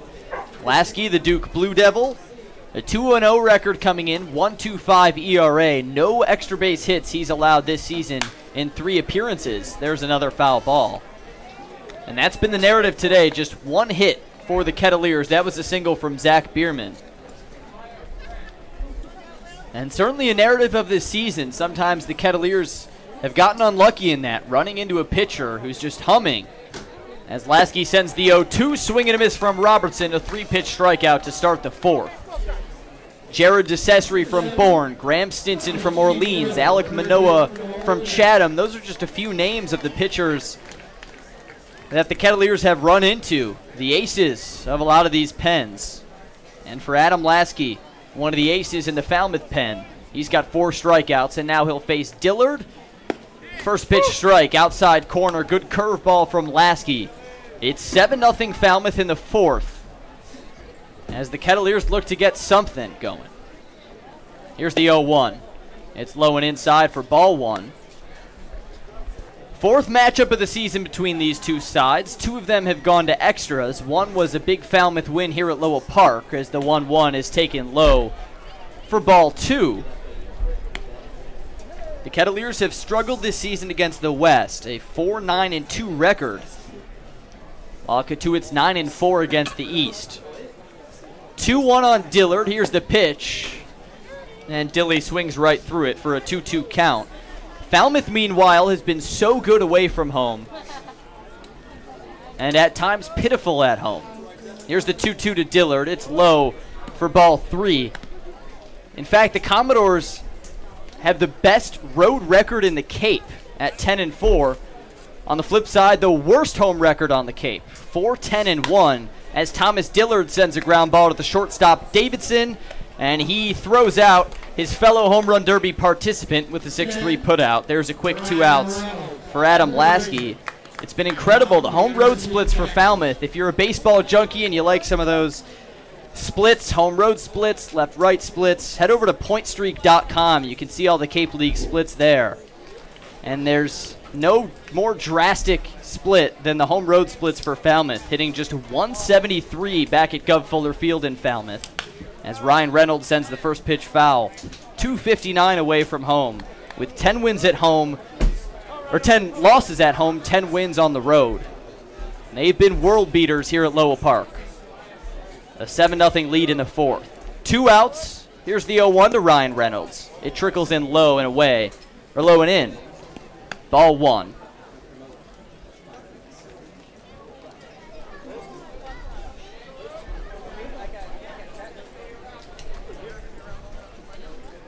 Here's Lasky's 1-1. Fouled straight back as Ryan Reynolds takes a knee. A little tapper. It's a 1-2 count. Not the result the Kettleers won on the scoreboard, but still a beautiful day here at Lowell Park. All blue skies, just some wisps of clouds off in the background above the big green tree line in the outfield. 78 degrees and perfect here on Cape Cod. The 1-2 to Reynolds. Outside, taken. Strike 3. Adam Lasky continues to mow through the Kettleer lineup. 5 strikeouts on the day for the Duke Blue Devil. And the Commodores on top, 7-zip, as we head to the 5th. And Sam Niederman will come back into the broadcast booth for the 5th here on the Cape Cod Baseball Network.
It's the Falmouth Commodores as Joey Walsh will try and rebound after giving up 4 runs in the last frame. Facing off against Hayden Cantrell here. First pitch upstairs at the chin for ball 1. 7-0 Falmouth, 4 runs on 4 hits in the last frame. Just a tough one for the Kettleers, some defensive miscues, and Falmouth spraying the ball all around for base hits. Here's a little half-swing ground ball towards Ryan Reynolds at third, who fires on to first for out number 1. It is good to have you back. I am glad to be back, yes, my friend. It's great to have you back. We had a good time in the 4th. Of course, it wasn't a pretty inning for the Kettleers, but we had a fun time up here without you. I get lonely, so Max came up, took your seat, sat with me, kept me company during that inning. That's so cool. There's first pitch strike on the outside corner to Brennan. The great Max Curran. Of course. one of our crew members here, video production intern. He produces the Kettleers vlogs, which you can find on social media. I think Those are great. Cooking up another one for week 4 as the 0-1. Hit in the air to shallow right center field. Corey Wood diving into the outfield. Over the shoulder catch. What a play by the Kettleers second baseman for out number 2. Nice job, Corey Wood, going airborne. That's an awkward catch, going back. Much easier to charge forward. Good acrobatic catch from Corey Wood. So now 2 down and the base is clear. Leadoff man Matt Wallner steps in. Takes a slider off the plate for ball 1. 7-0 Falmouth over Cotuit here in the top of 5. Joey Walsh on the mound, winding up his 1-0. Swing and a miss. Nice fastball there, 89 miles an hour. So did you have a good time? I had a good time with the EEI guys. 96.3 Cape Cod Sports Radio doing their Sunday baseball game of the week. Larry and John holding down the fort a couple booths over. 1-1, fouled off on the left side, and Walsh gets ahead in the count. What was the hot topic? We're talking a little bit about all-stars Okay. with Cotuit. We got Zach Humphreys, Zach Bierman, Stephen Schock. They always said, yeah, we always see a subby when we come to Cotuit. Right. Walsh's 1-2 dips down low on the slider. We also talked about Joey Walsh's out pitch, that slider. Right. Which our GM liaisons, Peter and Dan, really are fond of. Who maybe go to it here. The 2-2. Fastball grounded hard on the right side, taken by Dillard at first. He'll track over to the bag himself. 3 unassisted for the final out of the inning as Joey Walsh bounces back and retires the Falmouth side in order as we head to the bottom of the 5th. Kettleers need some run, down 7-0 here on the Cape Cod Baseball Network.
Kettleers down by 7 in the bottom of the 5th inning, and they need to start some scoring now. Here's a good man to maybe generate that, as it's Michael Tolia, the left fielder, who will bat leadoff in this frame, followed by Corey Wood and then Mike Salvatore. Bottom of the order, 6, 7, and 8 to face Adam Lasky, left-hander out of Duke, who deals in a first pitch strike at the knees, a fastball at 88 miles an hour. He's been dealing today, holding the Kettleers to just 1 hit through their first 4 frames. Looping breaking ball in there on the outside corner, an 0-2 count to Tolia. 0 for 1 today, a ground out to short. Logan Davidson, the Falmouth shortstop, has been a busy man. Already with 3 putouts today and a couple of unassisted putouts at the second base bat. There's ball in the dirt to Tolio, 1-2 count. Falmouth 7-0 here in the bottom of 5. 2 runs for the Doors off the 2-run home run from none other than Kyle Stowers, and then a 4-run 4th to really break this game open. Swing and miss on a curveball in the dirt from Tolia. Hanley will toss it over on a drop third strike to first. Leadoff man retired. This Adam Lasky, he's a good pitcher. He must have taken some lessons from his Duke teammate Graham Stinson on how to pitch against the Kettleers. 2 Duke Blue Devils who've looked really, really good against the Kets this season. Lasky tallying up his 6th strikeout of the game there with Tolia. And now Corey Wood will come to the dish. 1 out and nobody on. Kettleers down 7-zip. Homestanding on a Sunday.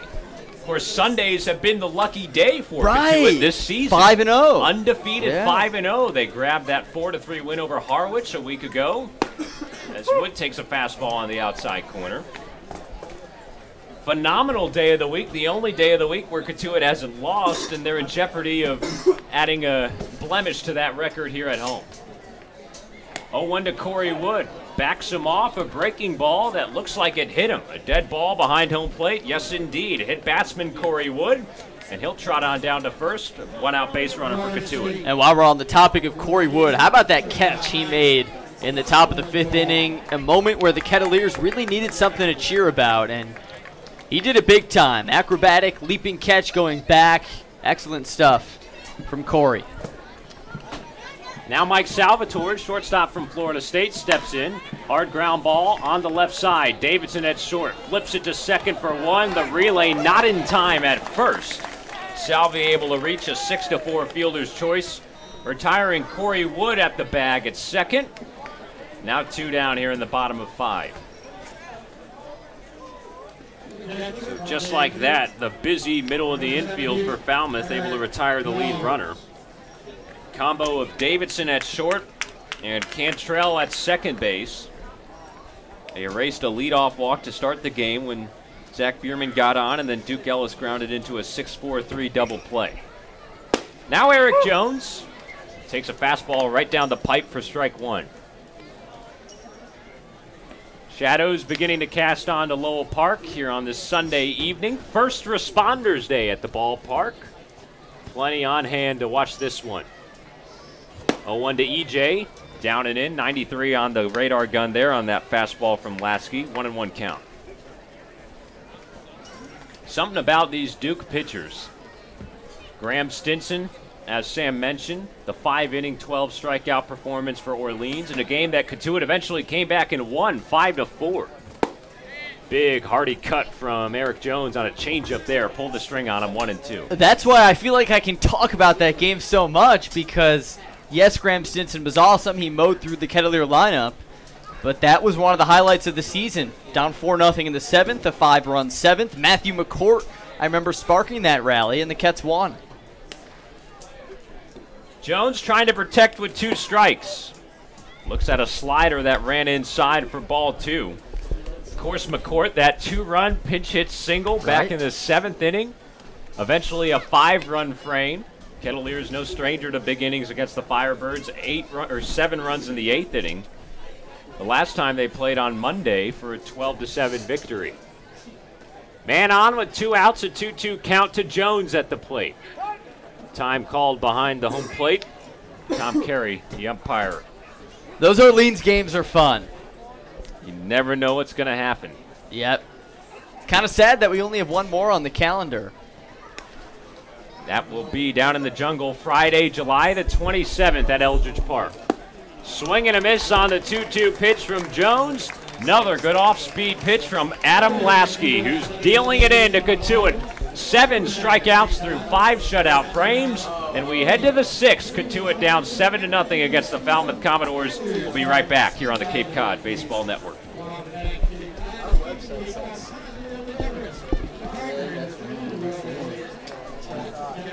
What was that swing? Yeah.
Back at it from Lowell Park, it's 7-0 Falmouth as we head to the 6th. Pitching change for Cotuit. Ryan Leffner on in relief of Joey Walsh. Walsh went 2 innings, 4 runs on 4 hits. And it's Ryan Leffner to pitch this frame for Cotuit, 6'1", 195 pounds, a senior over at St. Louis University, a Billiken. You know what a Billiken is? It's like some sort of elf, I think. Their logo looks like a ghoul almost. Yeah, an elf or a ghoul or a garden gnome, something. It's a mythical good luck feature who represents, quote, things as they ought to be. Looks kind of like a garden gnome, devilish kind of thing. Yeah. So that's Ryan Leffner, and he's on to work this frame. First pitch, swinging from Maverick Hanley. It's a ground ball over to the second baseman, Corey Wood. He makes the putout for out number 1. Alrighty, it's trivia time here on our broadcast. Head over to @Cotuit Kettleers on Twitter. You can answer the question. Sam, of course, will try and get the answer on his own. It's about Chase Utley, a 1999 Cotuit Kettleer out of UCLA. 6-time MLB All-Star, 2008 World Series champ with the Phillies. He announced a couple days ago that he'll be retiring at the end of the season. Right now, he's with the LA Dodgers. So our question is, based off the 2008 World Series, in which Chase Utley hit 5 home runs. That tied the record for most home runs in a single postseason series. So which of the following players is tied with Utley for this record? Again, the record, 5 home runs in a postseason series. Who is tied with Chase Utley for this record? Is it A, Reggie Jackson of the New York Yankees? 2-0 from Langworthy, hit high and deep, right field, tracking back Robertson. It's over his head and over the fence. Another home run for Falmouth, and the Commodores continue to pile it on. It's 8-0 Falmouth. All right, Sam, I'm ready for this trivia. Yeah, Austin Langworthy interrupting our trivia. So here's your 4 options. A, Reggie Jackson of the New York Yankees. B, Daniel Murphy of the New York Mets. C, David Ortiz of the Boston Red Sox. Or D, Mickey Mantle, also of the New York Yankees. Ooh, Again, which of those players is tied with Chase Utley for the all-time postseason record of 5 home runs in a single series? In a single... You got the modern one in there with Daniel Murphy. You got the local legend with Big Papi. And you got a couple of big-time Yankees in there, and Reggie Jackson, and, of course, Mickey Mantle. Good crafted question. I'll give you that. I'm going to need some time to simmer on this one. All right. I remember last night in Hyannis, you had a very gut reaction, and that ended up being a big swing and a miss. It's a 3-1 count right now for Stowers, 1 out here in the 6th, no one on. Any initial thoughts, initial favorite? Here's the 3-1 to Stowers. He sends a chopper foul. Nearly a good play made by the first base coach, Tony Caldwell. He muffs it. Well, obviously Murphy had an incredible postseason with the Mets, which is who he's listed with in this trivia answer option choices. Right. Of course, right now he's with the Nationals. The Nationals. Reggie Jackson, also with the Yankees, once played for the Oakland Athletics. Yes. All right. Okay. Hang on. I got to think. Here comes the 3-2 to Stowers while Sam ruminates. Sent high and far, deep left center field. Duke Ellis under it. He makes the catch right on the edge of the shadows for out number 2. So Chase Utley, certainly one of the best Kettleers in Cotuit history. 1999, he played here at Lowell Park, went to UCLA.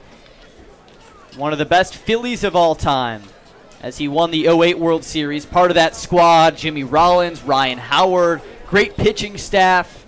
Cole Hamels was the World Series MVP that year. David Sims up next. He takes a swing and a miss. I am going to go with A, Reggie Jackson. A.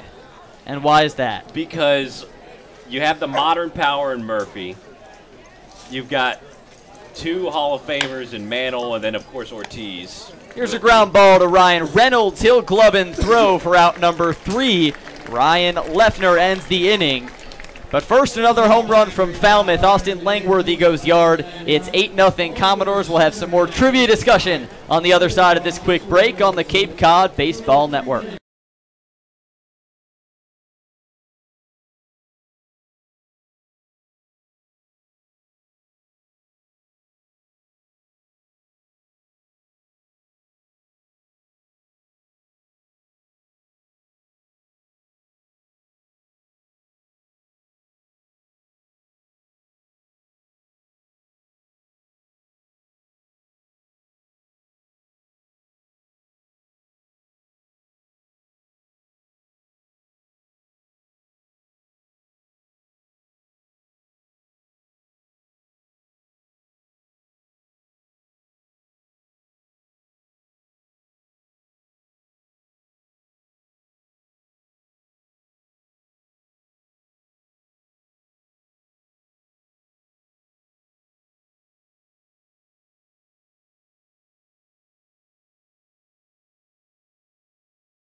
Back at it from Lowell Park. We're in the bottom of the 6th, and the Kettleers are down 8-0. The Commodores, they've been world beaters at Lowell Park this season. They continue that. 8 runs on 11 hits for Falmouth, no runs on 1 hit for Cotuit. They've been shut down by Adam Lasky, the junior southpaw out of Duke. 6 strikeouts on the day. Check that, 7 strikeouts on the day. And he'll look for number 8 against Zach Bierman, the leadoff man, who takes ball 1 high and tight. Going back to our trivia question, remember, as always, you can head over to our Twitter page, at Cotuit Kettleers. The great Ali Kamoya, our social media manager, sending off the tweet as Bierman sends a high fly ball into left that's caught by Logan Stowers for out number 1.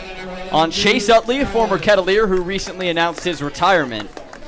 Utley, one of the record holders, tied for the most home runs in a single postseason series. Which of the following 4 options is tied with Utley for this record? The choices being Reggie Jackson, Daniel Murphy, David Ortiz, and Mickey Mantle. So far, with 11% of the precincts reporting, Reggie Jackson is the leading vote getter with 45%. That was also my partner Sam's guess. Yeah, I'm going with Reggie Jackson for a couple of reasons, Sam. Number 1, I think Murphy is a smokescreen, even though he had a phenomenal postseason run with the Mets back in 2014, was it, when they lost to the Royals in the World Series. Okay. Ortiz is tempting. He's tempting. But I would have gone Mickey Mantle before him, just because you know I'm no baseball historian. I don't want to disqualify myself for the viewers or the listeners here. But Reggie Jackson, I know he's had great postseasons in the past, and he is Mr. October in Yankee history, correct? Which would mean he had to have done something crazy. Yep. So I'm going to go with Reggie Jackson because he's Mr. October, and I'm looking at the other 3 answers. Full count to Duke Ellis with 1 out. You know, I'm proud of you. Even if, whether you get this right or wrong, good reasoning. I think sometimes your reasoning has been off. You overthink, you underthink. I think today you should be proud of yourself. Right or wrong, you put out a good effort, you reasoned well, you used historical data, you used your gut, and you put out an educated guess. There's ball 4 to Duke Ellis. Runner aboard with 1 out for Cotuit. Are you just buttering me up for a disappointing defeat now? We'll find out. Bottom of the 7th, right after the stretch. We will reveal the answer, and you can put in your input at Cotuit Kettleers. Chase Utley 1999 Kettleer. He's going to retire. What a career for Chase Utley, one of the stalwarts in the Phillies lineup for all those years, finishing off his career under the lights in LA, playing for the Dodgers. A controversial figure. I know a lot of people in New York don't like him. I don't know how the fans of Boston feel about him, but I know some people, he lights a fire in the bellies of some. Here's a 1-1. I've always respected Utley. Think he's a good player. Good mix of power, contact, speed. Always played hard. Always seemed like a good leader. And, of course, ended in a title back in 08. I was a big Utley fan. Yeah. 1-1 to Will Robertson. Here's the pitch. High and tight. The 2-1 count. This Phillies team's really solid. Those are throwback teams. Remember their staff when they had the staff was Cliff even Lee, Roy Cole Halladay. Hamels, Roy Halladay, who have tragically passed early last year. 2-1 brushes up on Robertson. He ducks out of the way for a 3-1 count. Yeah, old Doc Holliday was my favorite pitcher growing up. Me too. He was stellar. First for the Blue Jays, then for the Phillies. Cliff Lee, they got him in a big free agency splash. Cole Hamels was the World Series MVP. Here's the 3-1 to Robertson. Tailed foul on the left side, going over the third baseman Cannon, but it's out of reach. And a full count. Jimmy Rollins, Ryan Howard. Those were fun teams, beating the Tampa Bay Rays in that series. And, of course, Joe Girardi's Yankees won in 09 over that Phillies squad. Right, they went and 2 years in a row. Girardi, a former Kettleer himself. Of course. Kettleers all over the place in that world. All over in the news. Here's the 3-2 to Robertson. Ring him up on the outside corner. Will doesn't like it. Some choice words for Tom Carey, but that's strikeout number 8 for Adam Lasky. And thinking about some Kettleers in the news, Mike Matheny, a former Cotuit Kettleer, was recently let go as the manager for the St. Louis Cardinals. I saw some rumblings that another Kettleer that you mentioned, and Joe Girardi, might be one of the options for the Cardinals to consider. That'll be really interesting. Obviously, my Cincinnati Reds were the team that defeated the Cardinals last night 8-2 to kind of prod the last step in that firing. Matheny's running St. Louis hardly 7 years. He's been there 7 years. Still feels like Tony La Russa was their manager yesterday. Absolutely. 2-0 count to Dilly, 2 outs. Girardi's going to be a hot name when it comes to the vacant managerial spots. Obviously, the Reds themselves, with caretaker manager Jim Riggleman, who has led the team back from the depths of a 3-15 start to being 9 games below 500. Here's the 2-0 to end all the Cincinnati Reds talk. Logan Davidson will glove it on the 6-4 putout as he turns to second. For out number 3, Kettleers get a runner aboard, Duke Ellis, but nothing doing. It's still 8-0 Falmouth as we head to the 7th on the Cape Cod Baseball Network.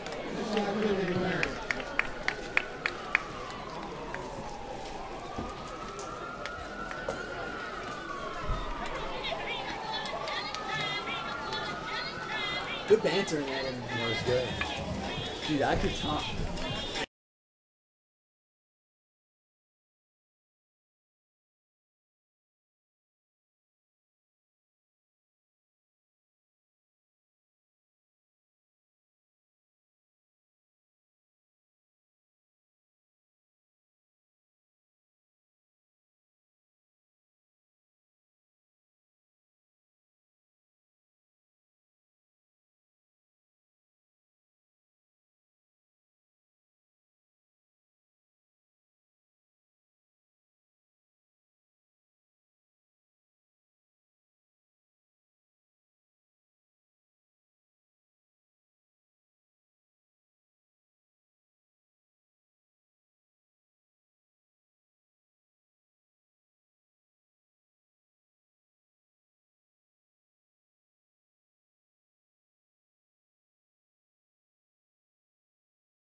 Booth, we're here at Lowell Park, an 8-0 lead for Falmouth over the Kettleers.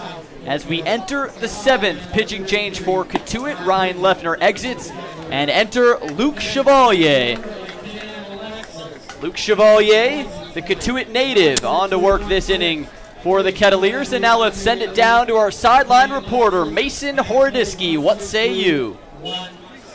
Thanks, guys. It may not seem like it right now, but should the score remain as is, this could be a bigger blow to Cotuit than you think. Both these teams are currently duking it out for that final playoff spot in the West, and with Cotuit only up by 1, it's going to be a lot closer than you think, and it's going to matter with the little points going forward. While Cotuit is struggling against the Falmouth Commodores, they came in with a 5.87 ERA. The 8-run advantage that the Commodores have right now is only going to extend to that ERA and to the big point differential. That said, Falmouth is definitely going to have to be a special case going forward if Cotuit wants to find themselves in the playoff hunt. Back to you guys.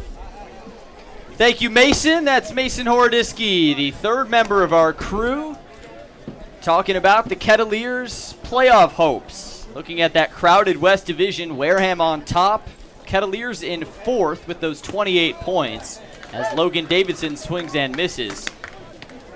With a likely loss today, the Kettleers would drop down to 13, 14, and 2. It depends on what happens out in Bourne. They're playing Hyannis tonight at Doran Park. It's 1-0 Hyannis in the top of 3.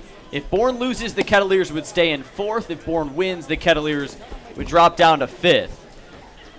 It's Luke Chevalier on the mound for the Kettleers, 6'1", 200-pound senior at Northern State University in South Dakota. A Cotuit native, wearing the maroon and white, the Kettleer pinstripes. He'll pitch the 7th. Here's the 2-2 to Davidson, cracked a grounder on the right side, foul past Dillard.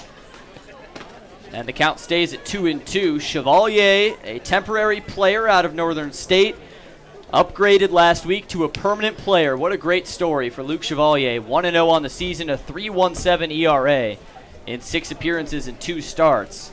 He's earned his way as the 2-2 comes in outside, ball 3. Sturgis Charter High School in Barnstable played Little League and high school games at Lowell Park, and he certainly earned his way onto the permanent roster with some great starts at Orleans and Brewster. As the 3-2 comes in inside for a full count walk, Logan Davidson aboard. So Cameron Cannon up next for Falmouth. Cannon's been the Kettleer slayer this season. Came into this game with 16 batted in. Good for 5th on the Cape. Half of those, 8, have been against the Kettleers. He has a home run and a walk-off to his name against Cotuit as Cannon takes strike 1. 8-0 Falmouth. We're in the top of the 7th. Off day tomorrow as the team will head to Fenway along with every other Cape League team for the annual Fenway Park workout. 0-1 is nubbed foul for an 0-2 count. Kettleers will have a mid-afternoon date with the Wareham Gatemen, where they'll do some workouts, showcase in front of the scouts. They'll hit BP, take infield, outfield, run some 60-yard dashes. Put on a showcase as the 0-2 comes to Cannon. High chopper left side. Reynolds gloves, throws to second for 1. The turn to first is not in time. So Cameron Cannon safe at first. Davidson thrown out, a 5-4 fielder's choice, as Cameron Cannon is aboard. So it should be a fun time at Fenway Park. We got a chat with Mike Roberts before the game. He said it's a day completely for the players. He said his #1 piece of advice for the players, get down on your knees and sniff the Fenway grass, because you're lucky to be working out at Fenway Park, one of the most beautiful ballparks in America. Coach shouted out the Green Monster. Maybe some of the righties can hit a home run over the monster. Some of the lefties can take one into the bullpen. Not sure if the bullpen cop will be there. A famous bullpen cop from David Ortiz's grand slam in the 2013 playoffs against Detroit, as Hayden Cantrell takes a strike on the outside corner. So it should be a fun day over at Fenway Park, and then after that, a home-and-home against the Harwich Mariners, as Harwich comes to town. 5 o'clock first pitch Tuesday, and then we'll head to Harwich on Wednesday for a 6:30 game. Hyannis, Chatham, and Wareham then before the All-Star game on Sunday the 22nd. 0-1 the count, 2 runners on. As Cantrell check swings, it's outside for ball 1.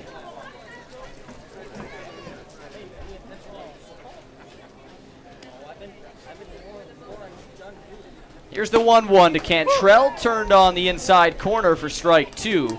Remember, you can answer our trivia question at Cotuit Kettleers about Chase Utley. Who did he tie with 5 home runs in the 08 World Series?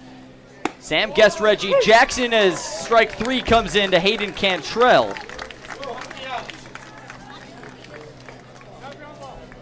And now 1 out. Some confusion on the scoreboard.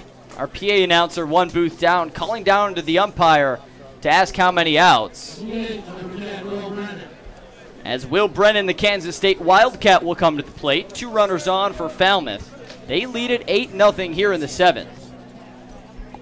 Runners take their leads. First pitch to Will Brennan. Fastball pinned on the outside corner for an 0-1 count. I don't think they called Davidson out at second base on that 5-4. He's still out there.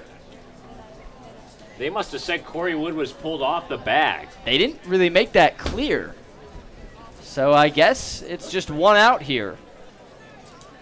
With Davidson reaching at second, the 0-1 is outside ball 1. So to reset, Logan Davidson walked to start this inning. We thought Cameron Cannon grounded into a fielder's choice.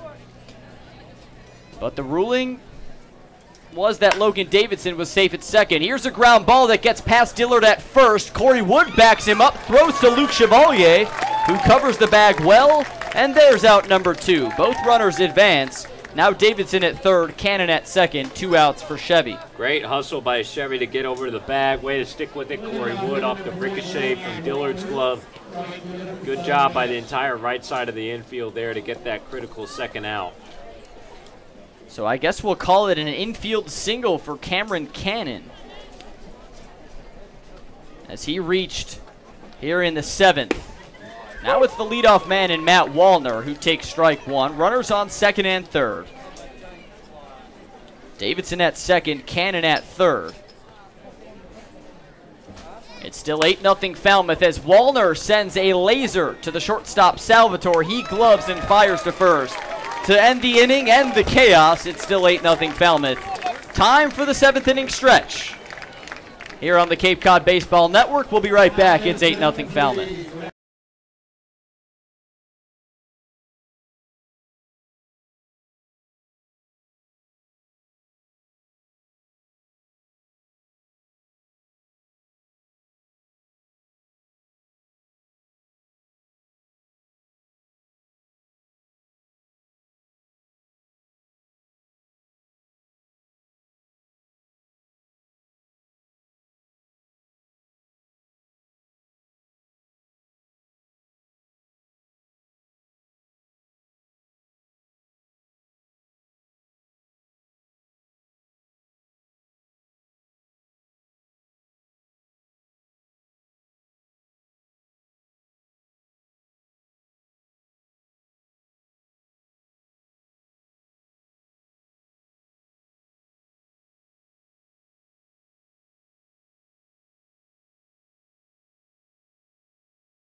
Back at it from Lowell Park. Hope you had a good 7th inning stretch. I know we did.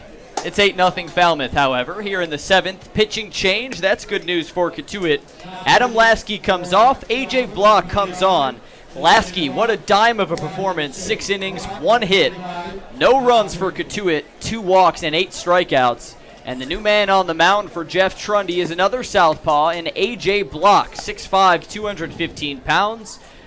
From Washington State, he's 1-1 on the season with an 8 ERA.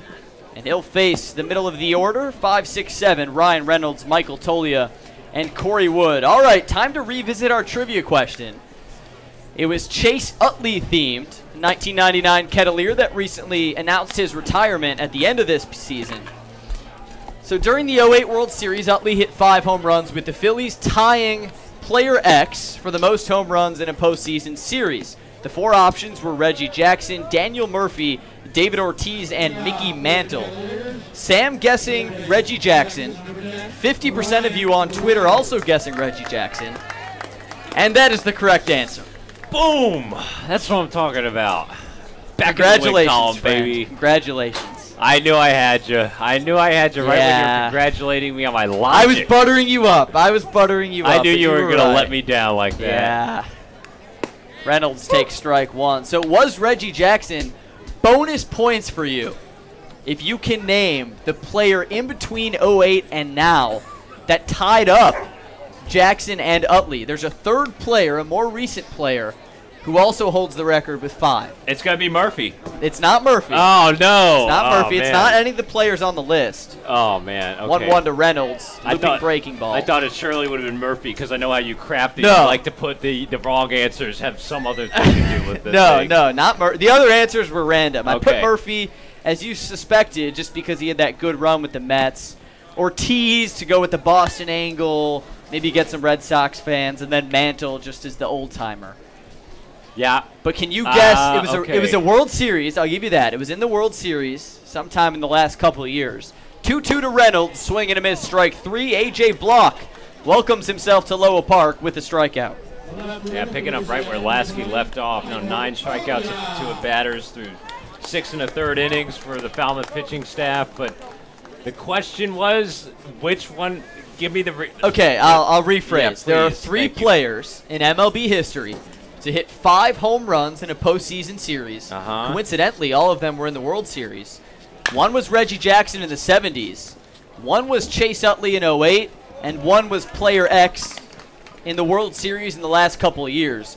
Meanwhile, Michael Tolia grounds out to the shortstop in Logan Davidson. And we have 2 away here in the 7th. Time running out for Sam to guess. To hit 5 home runs? 5 home runs in a World Series.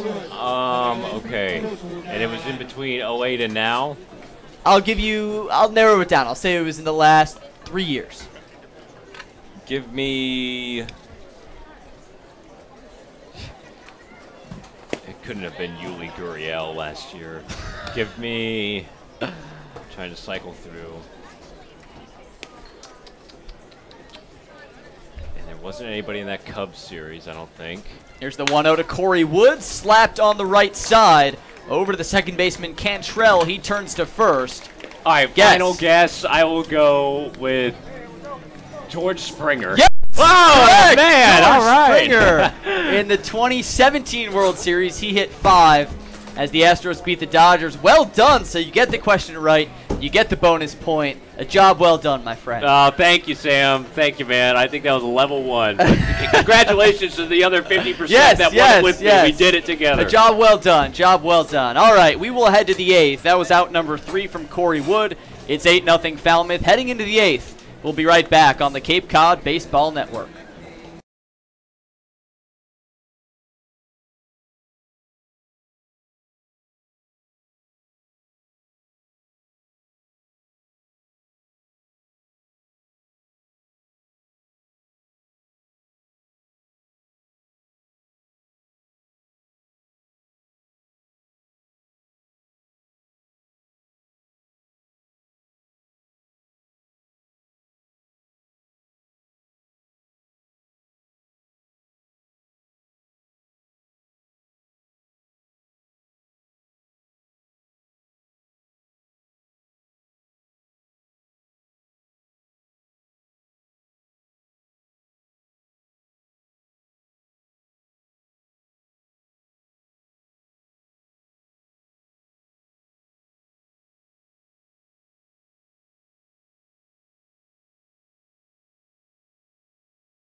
Eighth inning at Lowell Park. The Kettleers taking a tough one so far today. Falmouth is up 8-0 in the 8th.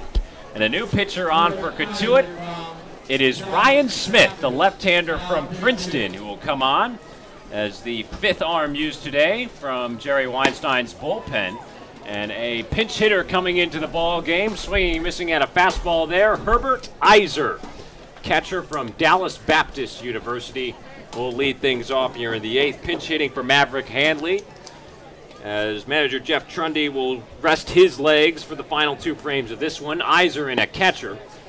Takes a called strike on the outside corner, a 1-2 count in favor of Ryan Smith. Iser with a big blue wood bat, representing Dallas Baptist here on the Cape as he skies one to shallow center field. Tolia's got it for out number 1. Look around at the Cape League scoreboard. 8-0 Falmouth here. Around the Cape, Orleans Firebirds a 3-2 advantage over Brewster on the road in the bottom of the 8th. Brewster has scored 2 unanswered trying to complete a comeback. Harwich a 3-0 lead over Wareham on the road. Hyannis also a road leader, 3-0 against Bourne. And about to get set over in Chatham, the Anglers taking on the Eastern Division leading YD Red Sox. Battle of the 1 and 2 there in the East. Should be pretty good, but some close ones. Yeah. Especially that Orleans-Brewster game. Brewster's going to win that game. I feel it in my veins. They're susceptible to some of those comebacks at home. Orleans on a little cold streak. Here's Austin Langworthy, who's worked a 2-2 count on Smith. 1 out here in the 8th. And that Bourne game, that's big for the Kettleers if Hyannis can hold on. That would keep Bourne in last. Boom, he got him right there. Ryan Smith, nice fastball on the outer half of the plate. Called strike 3. Backwards K of Langworthy, and 2 down here in the 8th. Of course, Brewster trying to chase down Orleans in that 4th spot in the East, as Smith deals in another first pitch strike. They're only 6 points back, which there's a lot of baseball left. That's 3 games, yep. And they tweeted out something. I'm going to pull up a tweet from the Whitecaps. Kyle Stowers at the plate for Falmouth, a 1-1 count. Stowers with the big 2-run home run back in the 3rd, also an RBI single to start the Falmouth scoring fest in the 1st. Called strike on the outside corner, 1-2 count now. This was a couple days ago, but they said after winning 3 of our last 4, we're just 2 games out of 4th. We're just 4 points out of 4th, 2 games back of the final playoff spot in the East. Fasten your belts, Caps fans. Big swing and a miss from Kyle Stowers as he pulled him on the outside again. Ryan Smith striking out the last 2 batters he faces to end the visiting half of the 8th inning as we head to the home half. Kettleers down 8-0. You're listening to Cotuit Kettleers Baseball here on the Cape Cod Baseball Network.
Bottom of the 8th at Lowell Park, 8-0 lead. Falmouth Commodores in front of the Cotuit Kettleers. Only 6 more outs to work with for the Kets. It'll start with Mike Salvatore here in the 8th, facing the left-hander and A.J. Block out of Washington State. Salvi digs in to lead things off and rips one immediately foul into the trees on the left side. Hope you're doing well on this Sunday night. Sam Niederman here My good friend Sam Brief in the broadcast booth, our entire Kettleers media team as well. Salvey with a bouncer to short. Davidson guns it over to first. One out here in the 8th. Tough game today for Cotuit. Just one of those days you run into the wrong team. Falmouth offensively, they've been so good. 8 runs on 11 hits. And wrong pitcher, wrong time. Adam Lasky shutting down the Kettleers. Just 1 hit for Cotuit. That was Zach Bierman in the 3rd. Day off tomorrow, of course. Not a day free of physical activity with the workout at Fenway, but hopefully the Kettleers can mentally reset and get going again for the 4-game stretch in between the Fenway workout and the All-Star game. 5-game stretch. 5-game stretch. Eric Jones at the plate. A 1-1 count now from Block with 1 out and nobody aboard. Ketts down by 8. 5 games between Fenway and the All-Star game, which is next Sunday in a week's time at White House Field in Harwich. 6 p.m. first pitch. EJ able to get one off the end of the bat foul on the right side. A 1-2 count now. 3 All-Stars for the Kettleers, including Zach Bierman, who waits on deck, Zach Humphreys, and then Stephen Schock. A home-and-home with Harwich on Tuesday and Wednesday next week. 2-game homestand against Hyannis and Chatham on Thursday and Friday, and then wrapping up that little 5-game stint at Spillane Field in Wareham. Big game on that Saturday leading up into the All-Star game. Cotuit down 8-0 here against Falmouth. The Doors started out with the Stowers RBI single in the 1st. 2-run home run from Stowers in the 3rd made it 3-0. Then a 4 spot in the 4th and 1 more in the 6th, Langworthy's solo shot. Rough day at the office for the Kettleers. Griffin McLarty started this game.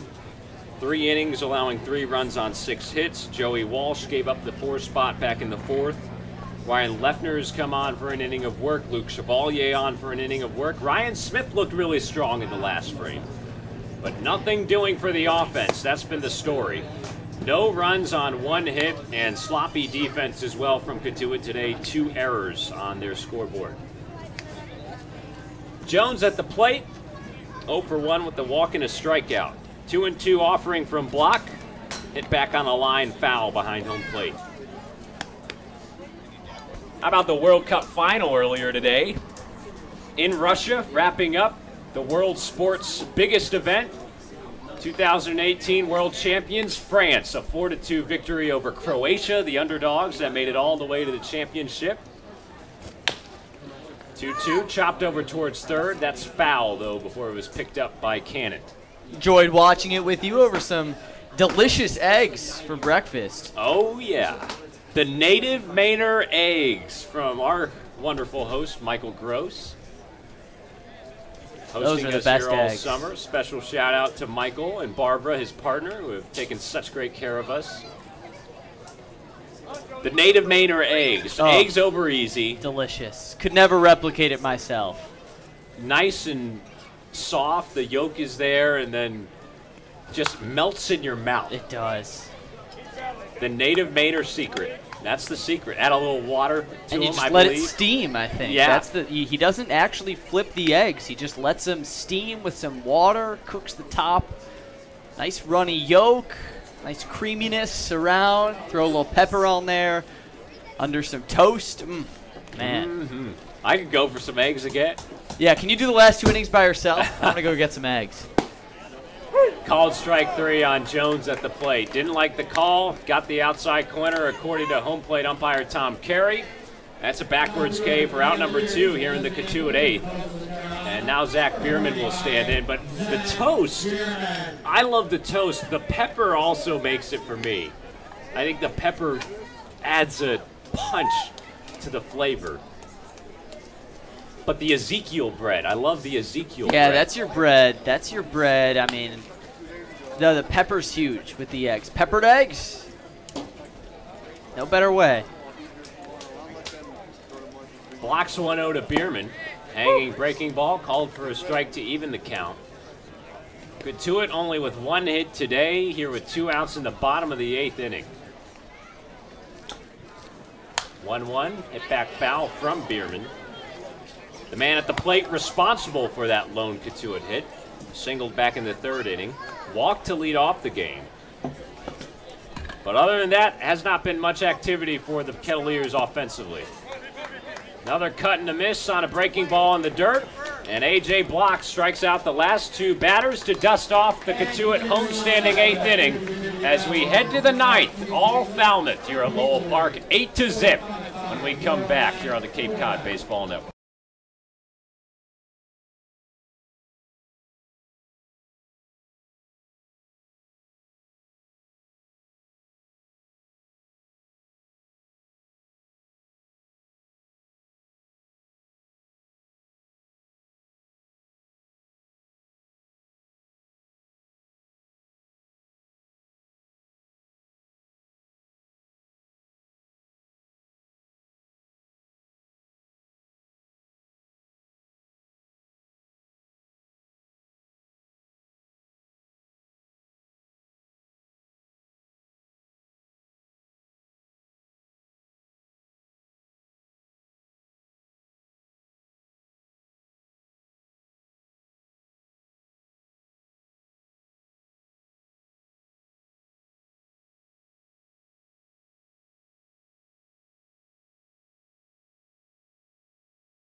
Top of the 9th inning here in Cotuit, and the Kettleers trying to keep it just about as close as it can be at this point. An 8-0 Falmouth Commodore lead.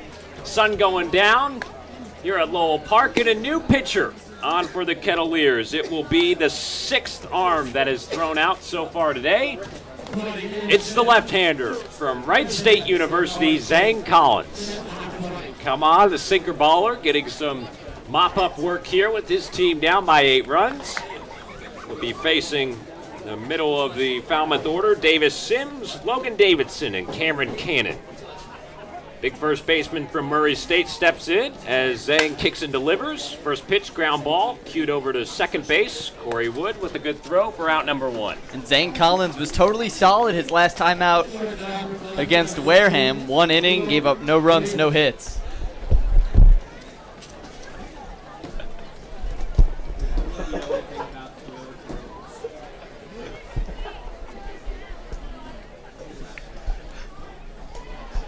Davidson steps in. Leadoff man retired by Collins. Chops the first pitch foul on the left side. Strike 1. Davidson, 1 for 3 today. An RBI ground out back in the 4-run 4th inning for the Doors. Also walked his last time up. Falmouth up 8-0 here in the 9th. Cotuit only mustering up 1 hit to this point. 0-1 from Collins. Skied high in the air. Playable just on the edge of the infield grass. Mike Salvatore will make the catch behind second base.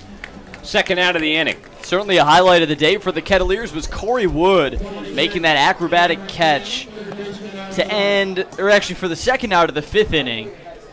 Just a nice liner, a flare from Will Brennan. Corey Wood went airborne, reaching back. It was a beautiful play. So in a day where 99% of the highlights have been with Falmouth, Cotuit gets that nice defensive play with Corey Wood flashing the leather.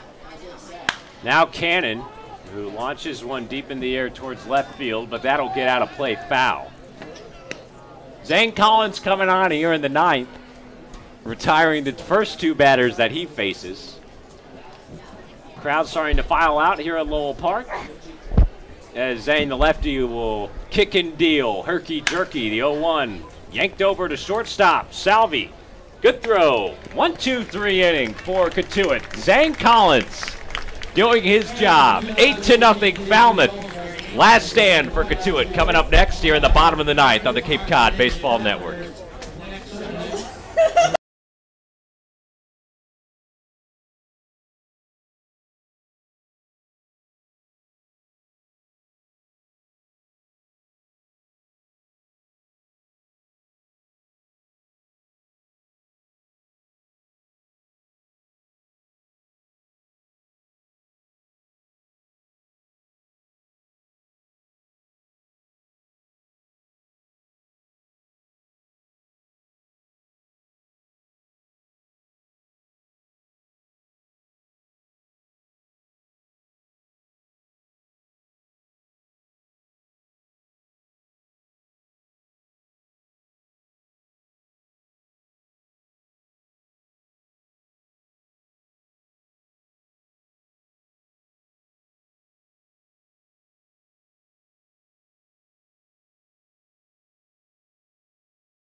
Bottom of the ninth inning, and the Kettleers down to their final 3 outs against the Falmouth Commodores. A.J. Block will try and clean it up for the Doors. 2, 3, and 4 due up for Cotuit. Duke Ellis, Will Robertson, and Thomas Dillard. One last stand here at Lowell Park as Block deals in a fastball inside for ball 1. Ellis at the plate to lead things off. 0 for 2, grounding into a double play his first time up. Walked his last time up. Little flare on the left side of the infield. Gloved by Cannon in the air. And the leadoff man retired.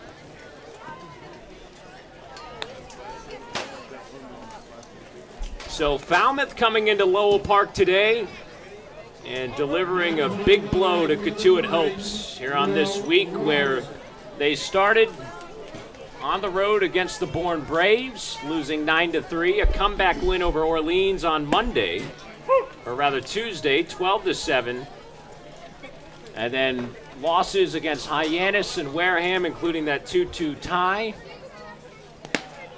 Tough week at the office for the Kettleers, who look to be in line to lose their first game on a Sunday this season. 5-0 on Sundays coming into today. Will Robertson digs in, batting from the left side, the 1-1 from Block.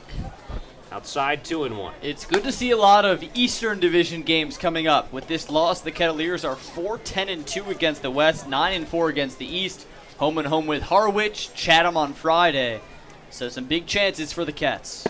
2-1, whipped in right at the knees of Robertson. Strike 2 from A.J. Block.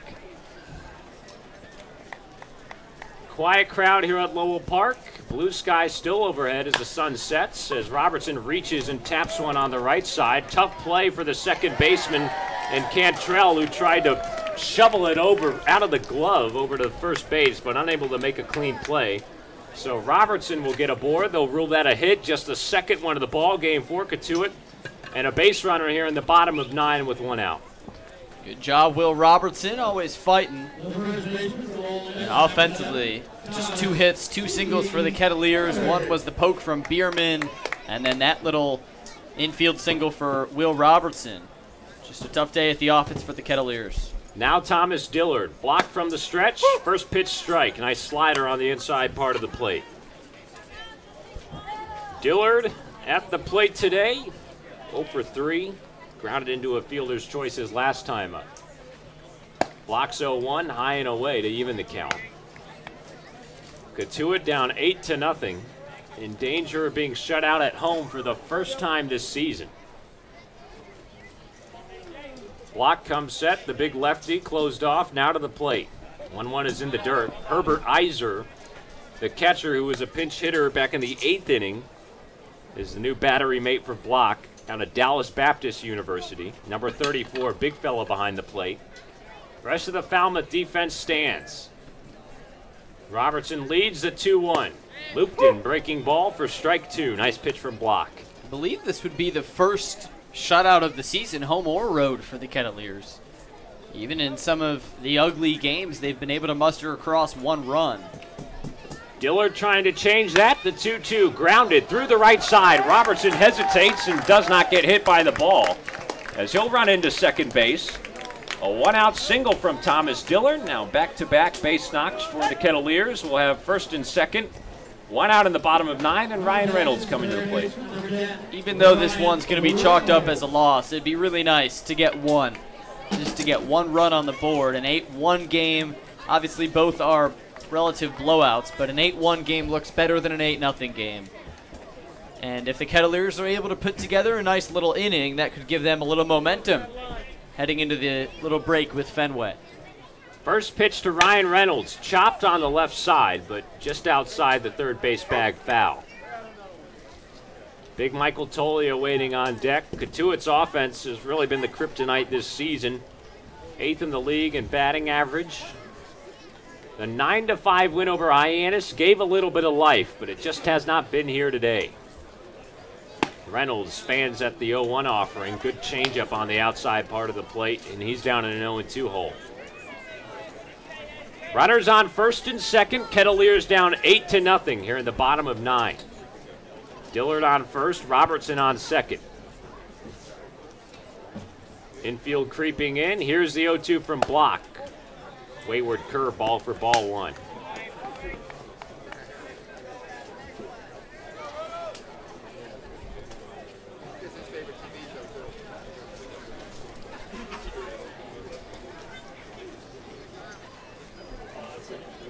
Block set again, his 1-2. Fastball off the plate and outside. 2-2 count now to Reynolds. Third baseman from Texas is 0 for 3 on the day, striking out twice. Changes out the batting gloves, puts back on the Velcro, and now he'll get set to try and protect with a 2-2 count. 2 runners on, the pitch from Block. Curveball high and away once more, and a full count. 1 out, infield single from Robertson, and then a single through the right side from Thomas Dillard. 2 base runners on for the first time today in Cotuit's batting order. Now ready for a full count pitch to Reynolds. Outside, he walks the bases loaded.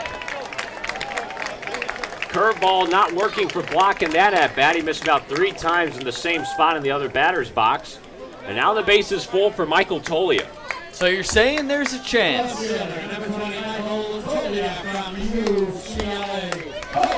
Never know. Michael Tolia, switch hitter out of UCLA, will bat from the right side with the bases loaded. 1 out in the bottom of 9, and the Kettleers trying to make a dent in an 8-run deficit. First pitch is lasered into deep left field. If it stays fair, the call on the field, foul. Man, he put a charge into that one. Thought it might be a grand slam to get half of the lead away. But foul by about that much. Mason Orodisky, our producer and sideline reporter, signaling from the concourse where he had a good vantage point. Bases loaded, the 0-1. Tolia takes in the dirt. Robertson and Dillard with singles on third and second respectively. Reynolds, the 1-out walk to load up the bases for Tolia, who's looking to strike. Block on the mound, just 1 out. 1-1, grounded hard to third. Taken by Cantrell, 1 throw over to second. And that'll do for a force, but a run comes home. RBI ground out from Michael Tolia, scoring Will Robertson, and it's an 8-1 ball game. The Kettleers avoid the shutout. Alrighty, that was my wish at the beginning of this inning, to just get 1 across, make it look less ugly. Kettleers scrap it across, and still no shutouts on the season. So this ball game 8-1 with 2 outs in the bottom of 9. First pitch breaking ball, called strike to Corey Wood. Runner took off from first, and Tolia, who's down to second base on defensive indifference. Wood at the plate. Pinch hitter, or excuse me, a starter here in the bottom of the order. 0-1 looped in there again, and the Kettleers down to their final strike.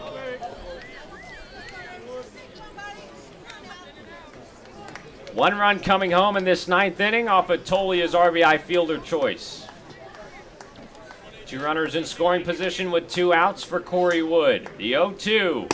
Called strike 3 on the outside corner, and that'll do it. Falmouth takes an 8-1 victory here at Lowell Park over the Kettleers. We'll be back with a post-game wrap-up in just a moment.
Time for a post-game wrap-up here at Lowell Park as the Kettleers take one on the chin against the Falmouth Commodores. 8-1 the final.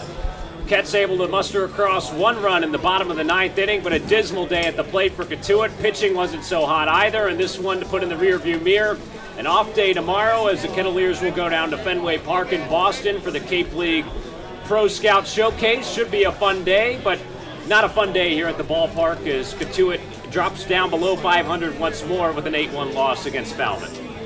Just not the Kettleers' day at the office. The offense wasn't there from the start. Good that they got 1 run at the end to erase the shutout for Falmouth, but just 3 hits is never going to cut it. And the unfortunate thing for the Kettleers is they ran into a buzzsaw. Adam Lasky, the Duke Blue Devil, was absolutely dealing. 6 innings, 1 hit, no runs, and he struck out 8 Kettleers. Against a pitcher like that, really hard to play well, even if the other offense only puts across 1 or 2 runs. Unfortunately, the Falmouth offense, like they were last time out at Lowell Park, was on fire. Home runs from Kyle Stowers and Austin Langworthy, his 3rd home run in 2 games, keyed their offense. It was hot from the start. Matt Wallner, first batter of the game, got on a single. He scored a couple batters later. That sent the message, just like the Kettleers sent the message yesterday in Hyannis with the leadoff home run. I thought Falmouth established a nice rhythm early, and that carried them to victory. Falmouth improves to 15-14-1 on the season. They'll pick up 2 points and close in on Hyannis, who's in 2nd place. It was just 1 point above them. The Kettleers will drop and be in danger of possibly falling out of the playoff picture once more, depending on the result between the Bourne Braves and Hyannis Harbor Hawks, but Hyannis with a 3-0 lead on the road in the bottom of the 4th inning, make it 4-0 after we refresh our scoreboard page. So good news for Cotuit, who looks to continue to stay above Bourne in the standings. Well, a tough one today for the Kettleers. As we mentioned, they'll be at Fenway Park tomorrow. So no game, but Tuesday, 5 p.m. against the Harwich Mariners, a home-and-home. As the Mariners will come to town on Tuesday, the Kettleers will go out to Harwich on Wednesday. We'll have the broadcast for you approximately 10 minutes before first pitch on the radio side of things. Catch our pregame show 30 minutes before each home game at 4:30, where Zach Kaplan and Ben Fisher, our beat writing team, will break all the things down for the Cotuit Kettleers and the Cape League before each game on Comcast Channel 99 and at YouTube at Cotuit Kettleers. So the Kettleers take a tough one today at Lowell Park. 8 runs on 11 hits and no errors for the Falmouth Commodores, who win today's ball game. 1 run on 3 hits and 2 errors for the Kettleers, who go down rather weakly. The winning pitcher, Adam Lasky, who improves to 3-0 on the campaign. Griffin McLarty on the hook for the loss today for Cotuit. He drops to 0-3. Time of today's ball game, 2 hours and 22 minutes from beautiful Lowell Park. For our entire Kettleers media team, Mason Horodisky, our director, Martha Johnston, executive producer, Bailey Houston, and Robert O'Neill, production assistants, along with Max Curran and our entire Kettleers organization. My broadcast partner, Sam Brief. We say have a